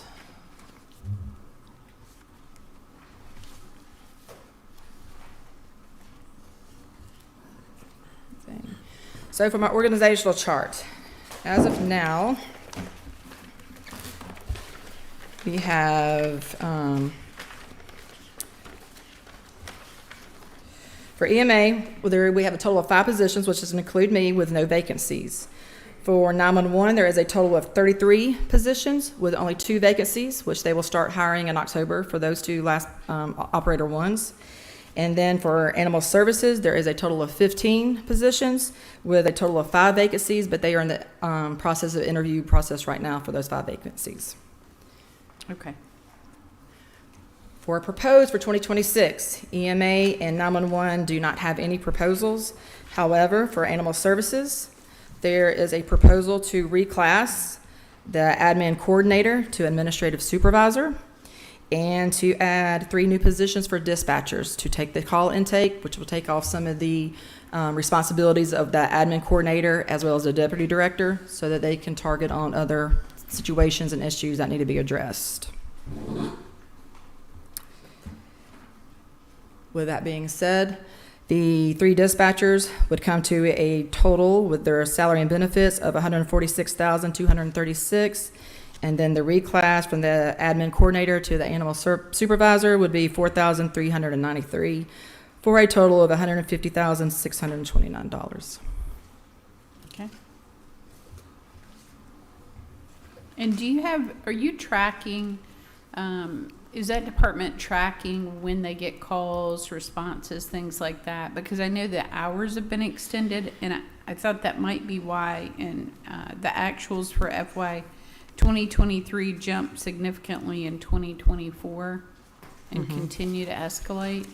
And so I am able to pull reports from the 911 center for all animal calls. The thing about it, it doesn't tell me exactly when animal services gets dispatched to those. They're always, there's between an animal bite, it could be a stray animal, but sometimes evictions. So I got a whole list of them, but I don't know exactly for every call that they're actually called out, especially after hours, which is where those extended hours come into play. Right, because I think now it's 6 a.m. to what time? They 6 a.m. to, well, they go in from 1 o'clock to midnight, and then from midnight till 6 o'clock, there's an on call. So there's no one actually in the county, but there is somebody that is on call to come and deal with those type of situations. The 3 dispatchers would split the days. So as of right now, the office hours are 8 to 5. The kennel viewing is from 1 to 4. Field response and dispatch is from 6 a.m. to 11:59, and then emergency after hours is 12 a.m. to 5:59. And then they have a rotation of how they work. They do from a Sunday to a Wednesday, and then a Wednesday to a Saturday, and then there's a flex position that's Monday through Friday. So that's probably the big increase, I would imagine. Yeah, if we were tracking those numbers, it would be a little bit easier to see where we could maybe start at 7:30 in the morning versus 6 a.m. and those kind of things. So if we only do adoption from 1 to 4 in the afternoon, how does a family that may have working parents ever adopt? So it's not that's when the kennel is open, but Deputy Director Baker does not, anybody comes in there wants to adopt, they're able to adopt. But that's just when they had the kennel viewing that is open forever. Everybody else, they have to make sure that somebody's there, or maybe call somebody in because they might be out in the field, might not be anybody in the kennel to come back and address them and assist them with the kennel.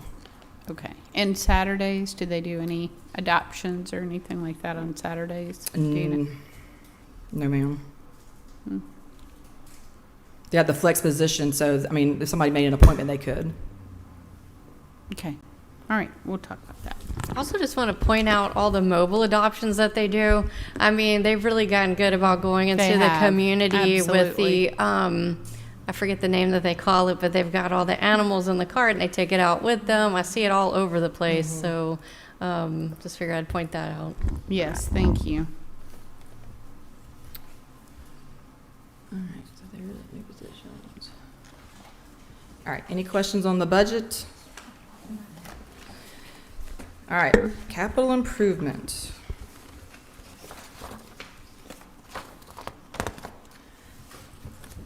So for 2026, and I know some of these, especially with the vehicles, are going to be a little bit different.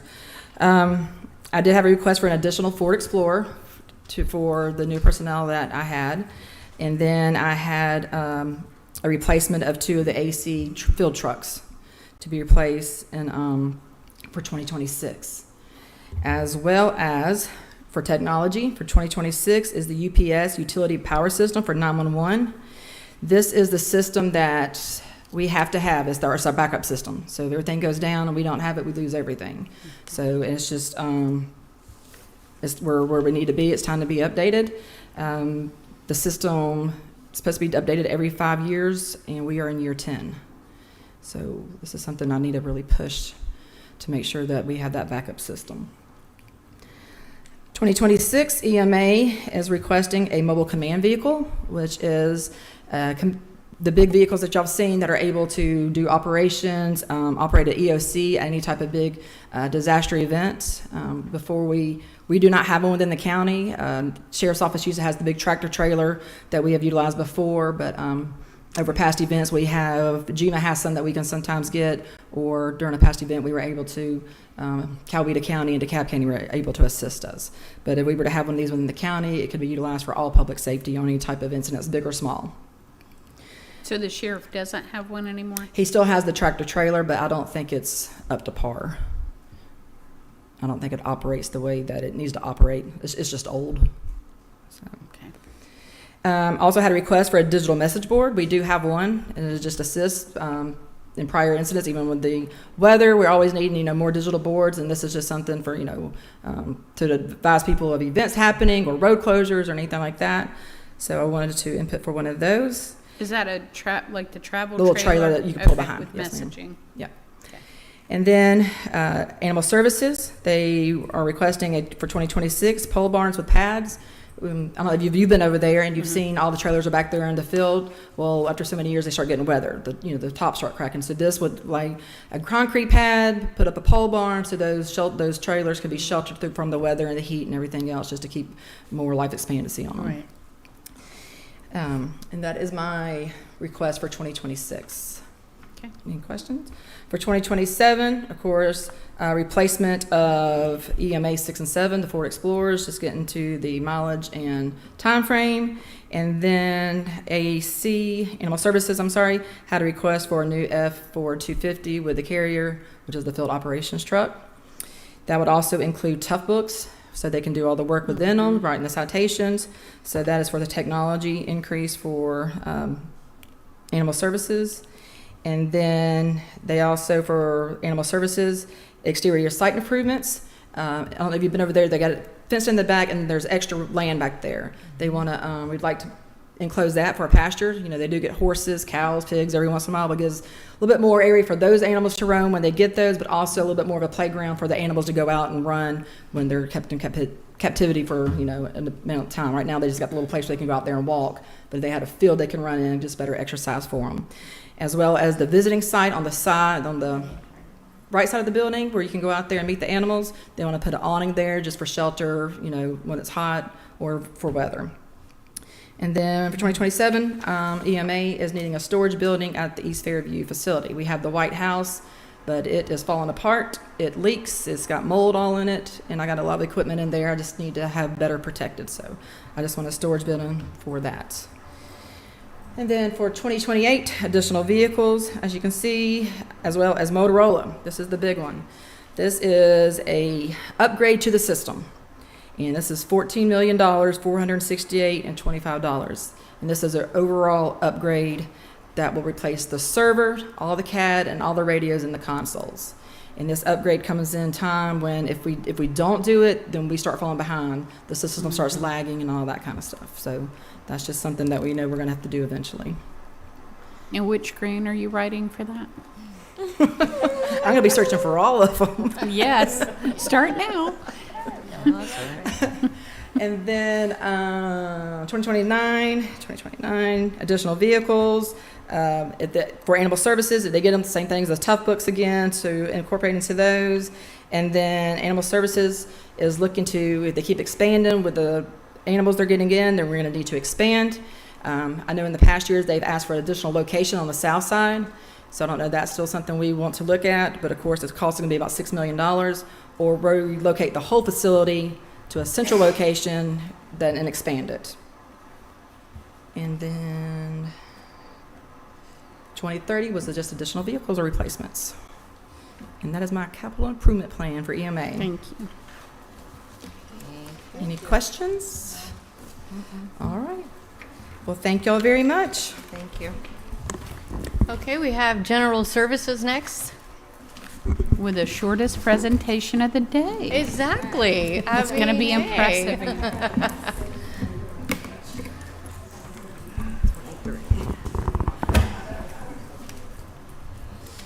Yeah, no pressure, Director Hammer, Yeah, I was but gonna you say, know, no hey. You took the words right out of my mouth. No pressure, huh? Right. Okay, do I operate that? Is that when they pull it up?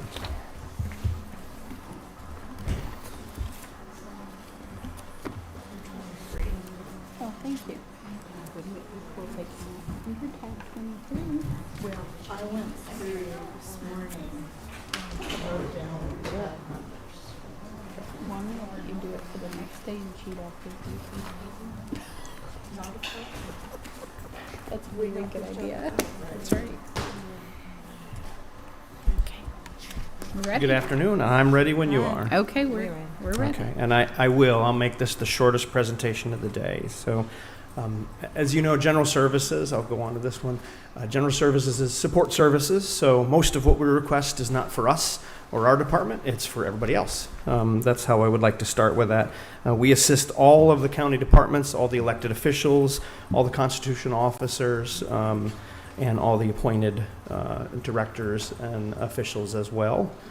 We've had opportunities and challenges this year. I'm going to run through those. I'm not going to read all of them. One of the largest things we've done, obviously, is across the street at the Judicial Administrative Complex. We've started those 2 buildings, and you can see steel going up.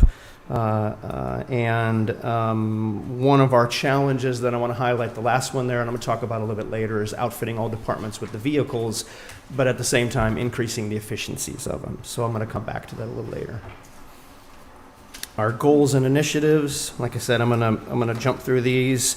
I'm gonna fly through these. We continue to try to update our facilities, all of our facilities, to comply with ADA standards.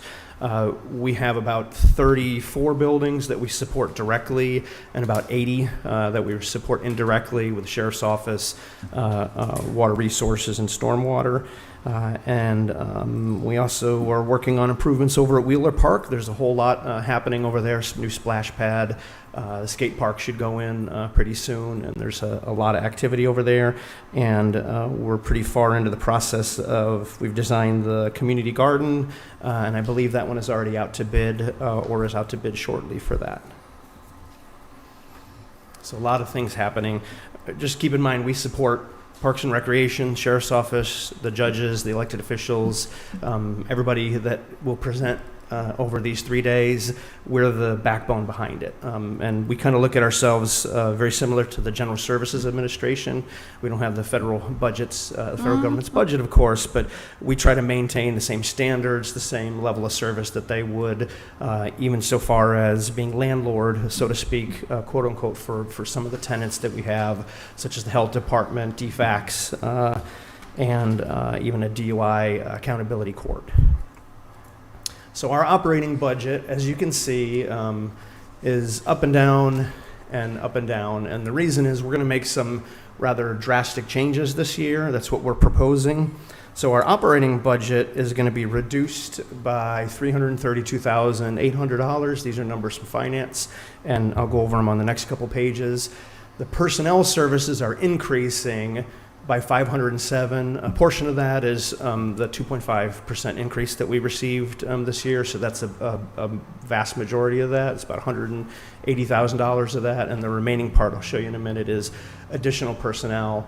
The total impact is going to be an increase. Most of that is due to contracted services with vendors that we have. Fuel costs have gone up, labor costs have gone up, we're affected by tariffs, those type of things. So most of those from Pratt Industry does the hauling.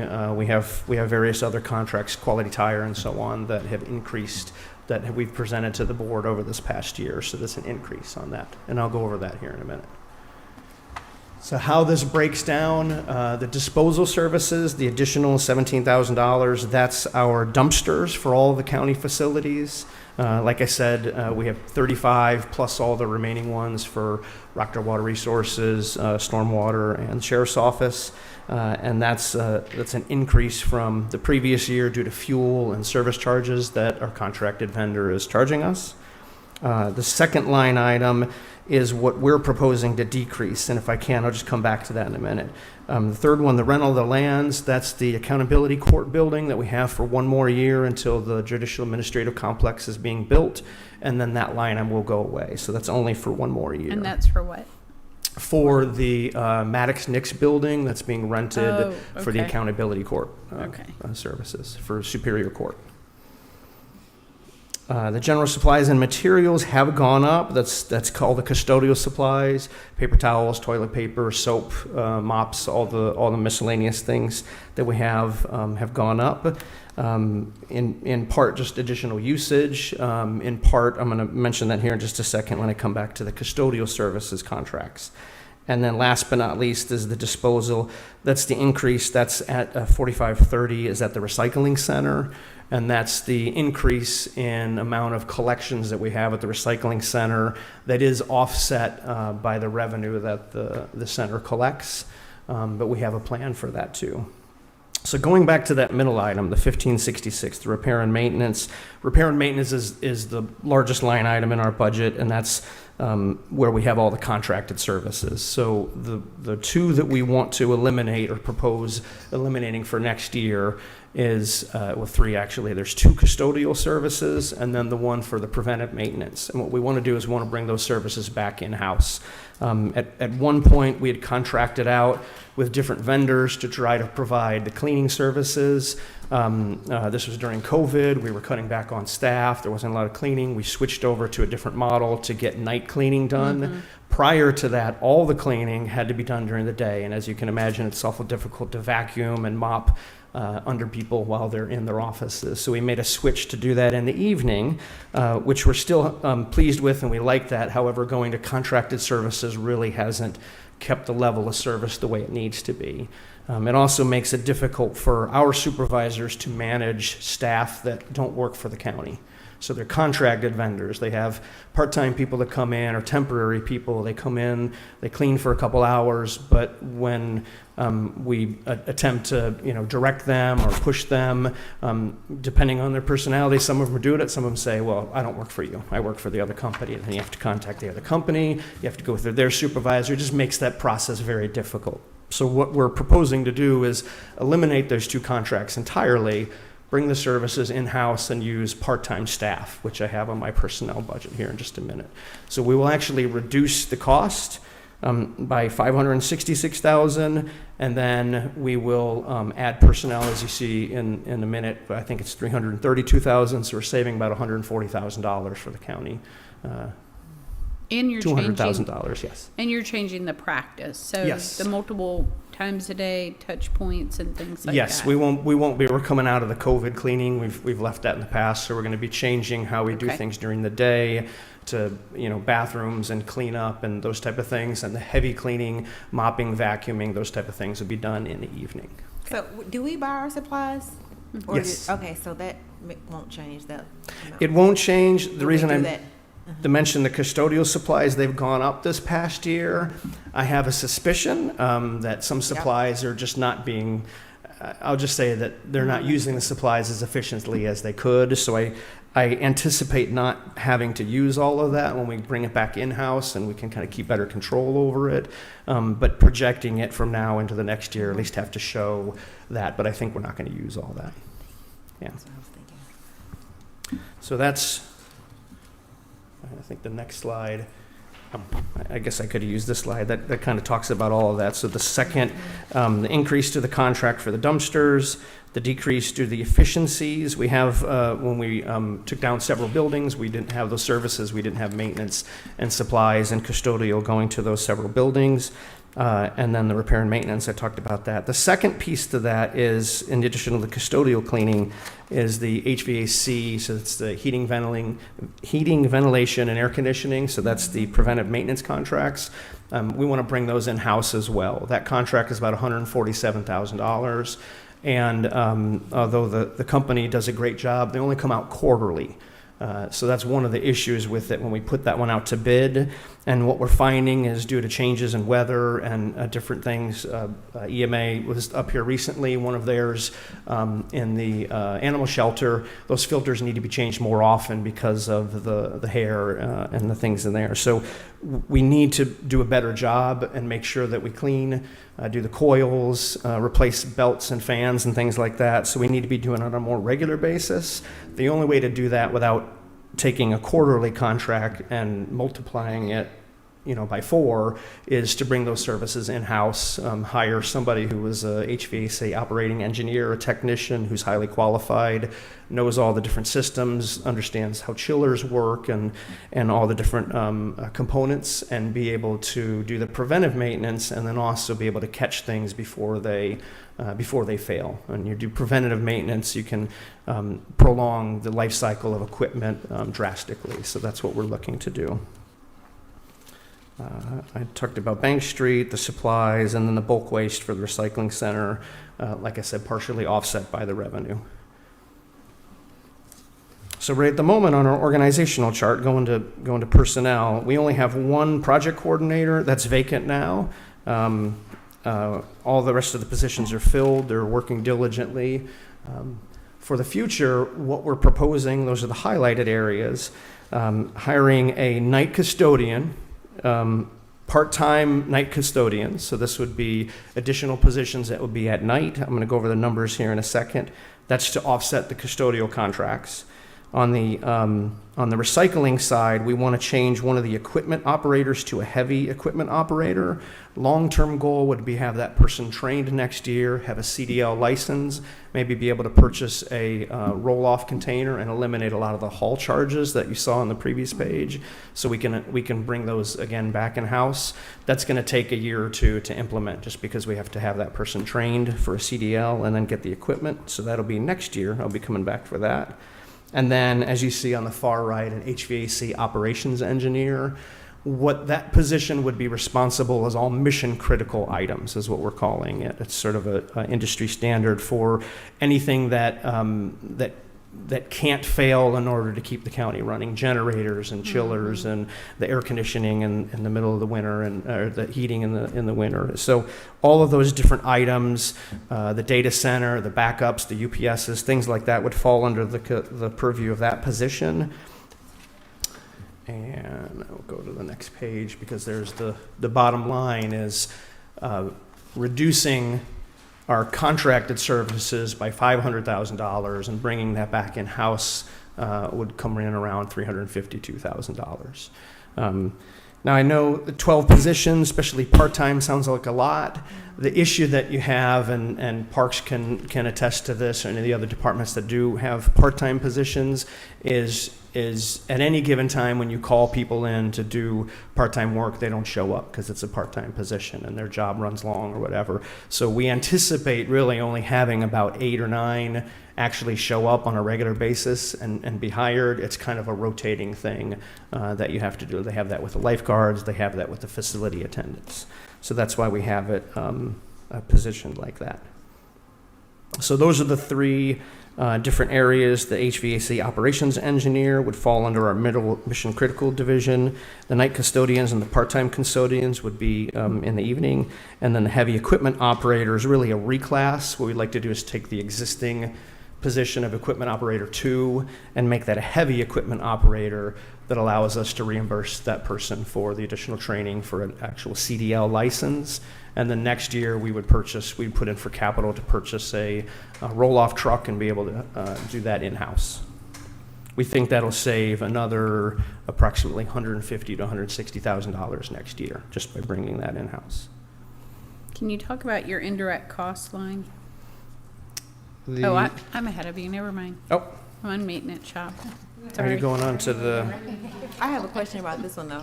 Yes. The custodials, the day and the night, who do they supervise? The supervisors, who are supervisors? So right at the moment, we have a day supervisor and 4 custodians. Mm-hmm. We have a night supervisor right at the moment. They supervise the contract personnel. So everybody that's hired at night would come under the night supervisor, and they would arrange them at the different buildings. They would have them move around and make sure that they're covering all the different areas. So that conversation with "you're not my supervisor," that happens at night? Yes. With the contracted staff, correct. Oh, not with full-time staff. They would have disciplinary action, and we'd be talking to HR about that. So I'm confused as to why they don't know that that's the person that's supervising them. They do. Part of the issue is with our contracted companies, oftentimes someone will not perform, and our night supervisor would take them aside, say, you need to be doing this and that and the other, and they'll say fine, and they just won't show up the next day. So then you're contacting the contractor again and saying, hey, you didn't have somebody show up. Oh, we'll get right on it. But then it could be several days before someone shows up, and then you go through this cycle. Some of them are fantastic, so I'm not broad brushing it, but it's been very difficult to keep those staff. The level of service that we've seen and the level of complaints, unfortunately, have reflected that. Okay. Thank you. All right, and then Chair Venice, did you have a question on this one? Okay. And this is, the costs that I have on here are numbers from Human Resources for the salaries plus benefits. Okay, thank you. Okay. Okay, and on the last slide here is the capital, 5-year capital improvement. This is, again, I want to say this is general services portion, but this is obviously not what we're requesting for our department. For instance, the bottom line, that new buildings is the tail end of the, from 2024, 25, 26, and 27 would be the judicial administration complex. We're not asking for $40 million for a new building. This is the buildings that we already have. How we structure our capital improvement might be a little bit different than other departments. What we try to do is a comprehensive look at all of the different facilities. So we try to incorporate the things that we know need to be done in addition to what other departments need to be done. So for instance, EMA might be looking at the Motorola system. We might be looking at a roof. So the roof will show up on ours, whereas their radio system will show up on theirs. We don't ask every department to be experts in everything that we do. So most of what you see reflected here is for other departments. The only one that I'd like to talk about real quick is the automotive equipment, and that's the $516,000. And what this represents is two different line items. One would be $291,000 for the enterprise vehicle program, and then the remaining portion, $125,000 and then $100,000. So the $225,000 would be what we're requesting based on a projection year to year for either wrecked vehicles, damaged vehicles, or totaled vehicles that we have to replace in-house. So if you do have a transportation vehicle that gets rear-ended, or if you have a sheriff's office vehicle that gets totaled, if it's an insurance claim and it's not the county's fault, we still have to pay our deductible. If it's not the county's fault, then we don't have to, then we have to go after the insured, assuming they are insured. And if they're uninsured, then it falls back on us again. So it's kind of darned if you do, darned if you don't. No matter what happens in an accident, the county has to cover some portion of it, and that needs to come out of a budget, needs to be accounted. Can you go say that whole piece one more time? Yes. So if a sheriff's vehicle or a transportation vehicle or any vehicle is hit by an outside person, then it would be that person's insurance fault. Just like if I were hit by somebody else, it would be the other person's fault. Our risk management would go and they would track them down, and they would get the payment back from that insurance company to cover it. However, if that person is uninsured, then we don't recover that, obviously. The flip side is if it's an employee's, they're at fault, either whole or in part, then our insurance covers the other person's damage, our insurance covers ours minus our deductible. So I believe our deductible is $15,000. So every single accident that happens, if it's a county employee's at fault, either whole or in part, we have to cover at least $15,000 of that. So if you have a $30,000 car, you can get $15,000 repaired. Where does the $15,000 come from to finish the repair? So what we're proposing is to have a fund, have a line item that covers that automatically has that, because we do realize year after year after year we do have anywhere between 5 and 10 accidents that we have to cover for vehicles. So if we don't have that accounted for, then the vehicles are wrecked, they're totaled, they're taken out, and then that deputy doesn't have a vehicle to drive, or the transportation person can't cover their area, or the tax assessor, or whomever. So that's one of the issues that we have. So we're proposing to have a line item and have about $225,000 is kind of what we're averaging year after year for wrecks or damages or totaling. The remaining portion would be the 5-year a 5-year cycle, which our enterprise lease program covers.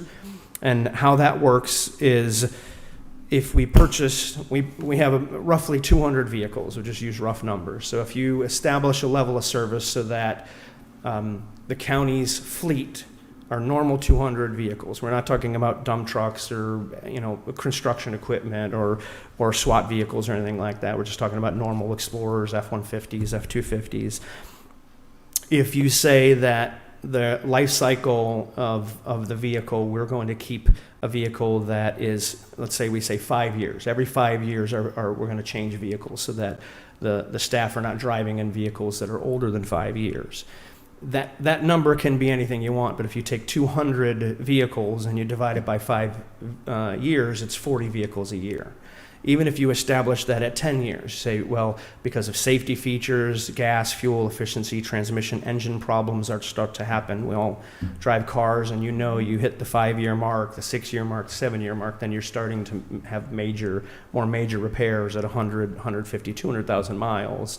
Then even at 10 years, we have to purchase or replace 20 vehicles a year, just plain math, just making the math easy. So at 200 vehicles, the previous board, what they elected to do was enter into an enterprise lease program. And the idea behind that program was that we would have a 5-year lease through the enterprise program. They can turn around vehicles much quicker than the manufacturers, than ordering them once a year, so we can get vehicles. Those vehicles would be newer vehicles. They would be kept for 5 years, and sometime either at the end of the 5 years or within that 5 years, maybe at year 3 or year 4, Enterprise could come back and say, F-150s are selling, for, the same that you purchased it for. And so we can sell those back, have a new vehicle that replaces that, and then you sell the vehicle, and then that money goes back into the program to offset it. I don't know if that makes any sense, the way I said it. So the Enterprise did a whole presentation that I'm failing to give today, and I'm not being brief either, so I'm sorry. But like I said, but that's the concept. Is we'll have 5 years. Our fleet will be no older than 5 years at any given time. So what that means is every year the board needs to authorize either purchasing or leasing 40 vehicles. So where we are at the moment is the previous 2 years, we were a little bit higher than that. We already got up to about 95, 98 vehicles. So what we're proposing for 2025, the board did not purchase any vehicles for 2025. We did an efficiency analysis at the chair's request, and we were able to identify about 24 vehicles that we feel like we could repurpose. The departments could be a little more efficient in their usage. They can share, they can use more pool vehicles. So we're implementing that now. So I think we're good for 2025. But you can't do that efficiency year after year after year. You do it once, and now you're down to everybody's efficient with their vehicles, and then the vehicles just get older and more miles and more miles. So what we're proposing in this here is for 2026 to purchase 24 vehicles out of I'll call it the Board of Commissioners. That's all the departments that fall under the Board of Commissioners that are not enterprise funds. So 24 vehicles for the BOC, 10 vehicles for RWR, and 4 vehicles for stormwater. And what these vehicles are, they're not additional vehicles. I know sometimes that can be confusing. These are vehicles that would replace older vehicles. So for instance, you might have the very first one on the list is a 2011 Ford Crown Victoria. So it is, the 11 is 14 years old. It would be 15 years old. That would be replaced by a 2026 Escape or an Explorer or whatever the need is for that department. But we would own that? No. If we continue the enterprise lease program, we would lease it. And the rationale behind leasing as opposed to purchasing is how the county has to sell vehicles. It has to go into a surplus. And when you put that on gov deals for surplus, you're not getting top dollar for vehicles. And can you confirm, is that a county policy mandate? For surplus, it's a state law. Okay. Yes. Whereas when we lease the vehicles, if we take 5 years, we could sell it. Let's say you bought a Ford Explorer for $50,000, and 5 years later, we might sell it for $25,000 in a lease program. On gov deals, we might get $2,500 for it or $3,000 for it, a significant amount less. And don't quote me on that; those are just approximate numbers. But the idea behind the lease program is we would turn the vehicle back over. Since we don't own them, they turn them back over to Enterprise. Enterprise then sells the vehicle They take out a very small fee for the sales portion of it, and then everything goes back to the county, and then we use that to purchase additional leases. When you say purchase an additional leases, Well, for instance, let's say we you don't own it. Say we spend $291,000 in 2026 for those 24 vehicles. We're not at the 5 years yet, so we wouldn't sell them. But if we were to assume we sold 2 vehicles for $15,000 each, that $30,000 would come back to the county. So in essence, instead of $291,000, we'd be spending $261,000 for the vehicles. We should probably set up a meeting with Enterprise. Mm-hmm. Absolutely. I might need that presentation. Absolutely. If you'd like one. They'll do a better job than We'll I just will, do a so. BOC meeting, maybe add it to an agenda. Okay. Not that you did a bad job. No, not, I appreciate not that. that. Just for further clarification. Well, it does get complicated, and they've run numbers. Enterprise is a national company. They do it for many, many other jurisdictions, and they can run averages on the fly, whereas I'm just giving you hypotheticals in the moment. But that would be our automotive portion of it. The technology is for badges, a building maintenance system, the construction heavy equipment. We're not doing the equipment, but those are like vehicle lifts that need replacing for out of the fleet. Our Vita route fuel system needs upgrading. And then, like I said before, most of the building improvements, those are roofs. There's an LED lighting upgrade that we do every year, things like that. The large number there still represents, and Commissioner Williams left, otherwise I'd get an applause from her, but we did on our plan, at one point we had grant money for the RJC, and that money has been held by the federal government with the efficiencies, so that's also included in there, and then of course the new buildings. So as you look through general services, just keep in mind these are for all. You really have to take this one and go to the full spreadsheet that has all of the improvements and repairs for the county. Okay. Great. Thank you. That's all I had. Thank you. And that is our last presentation of the day. Thank you very much. Thank you for everyone that attended today. We appreciate your engagement. Have a nice day.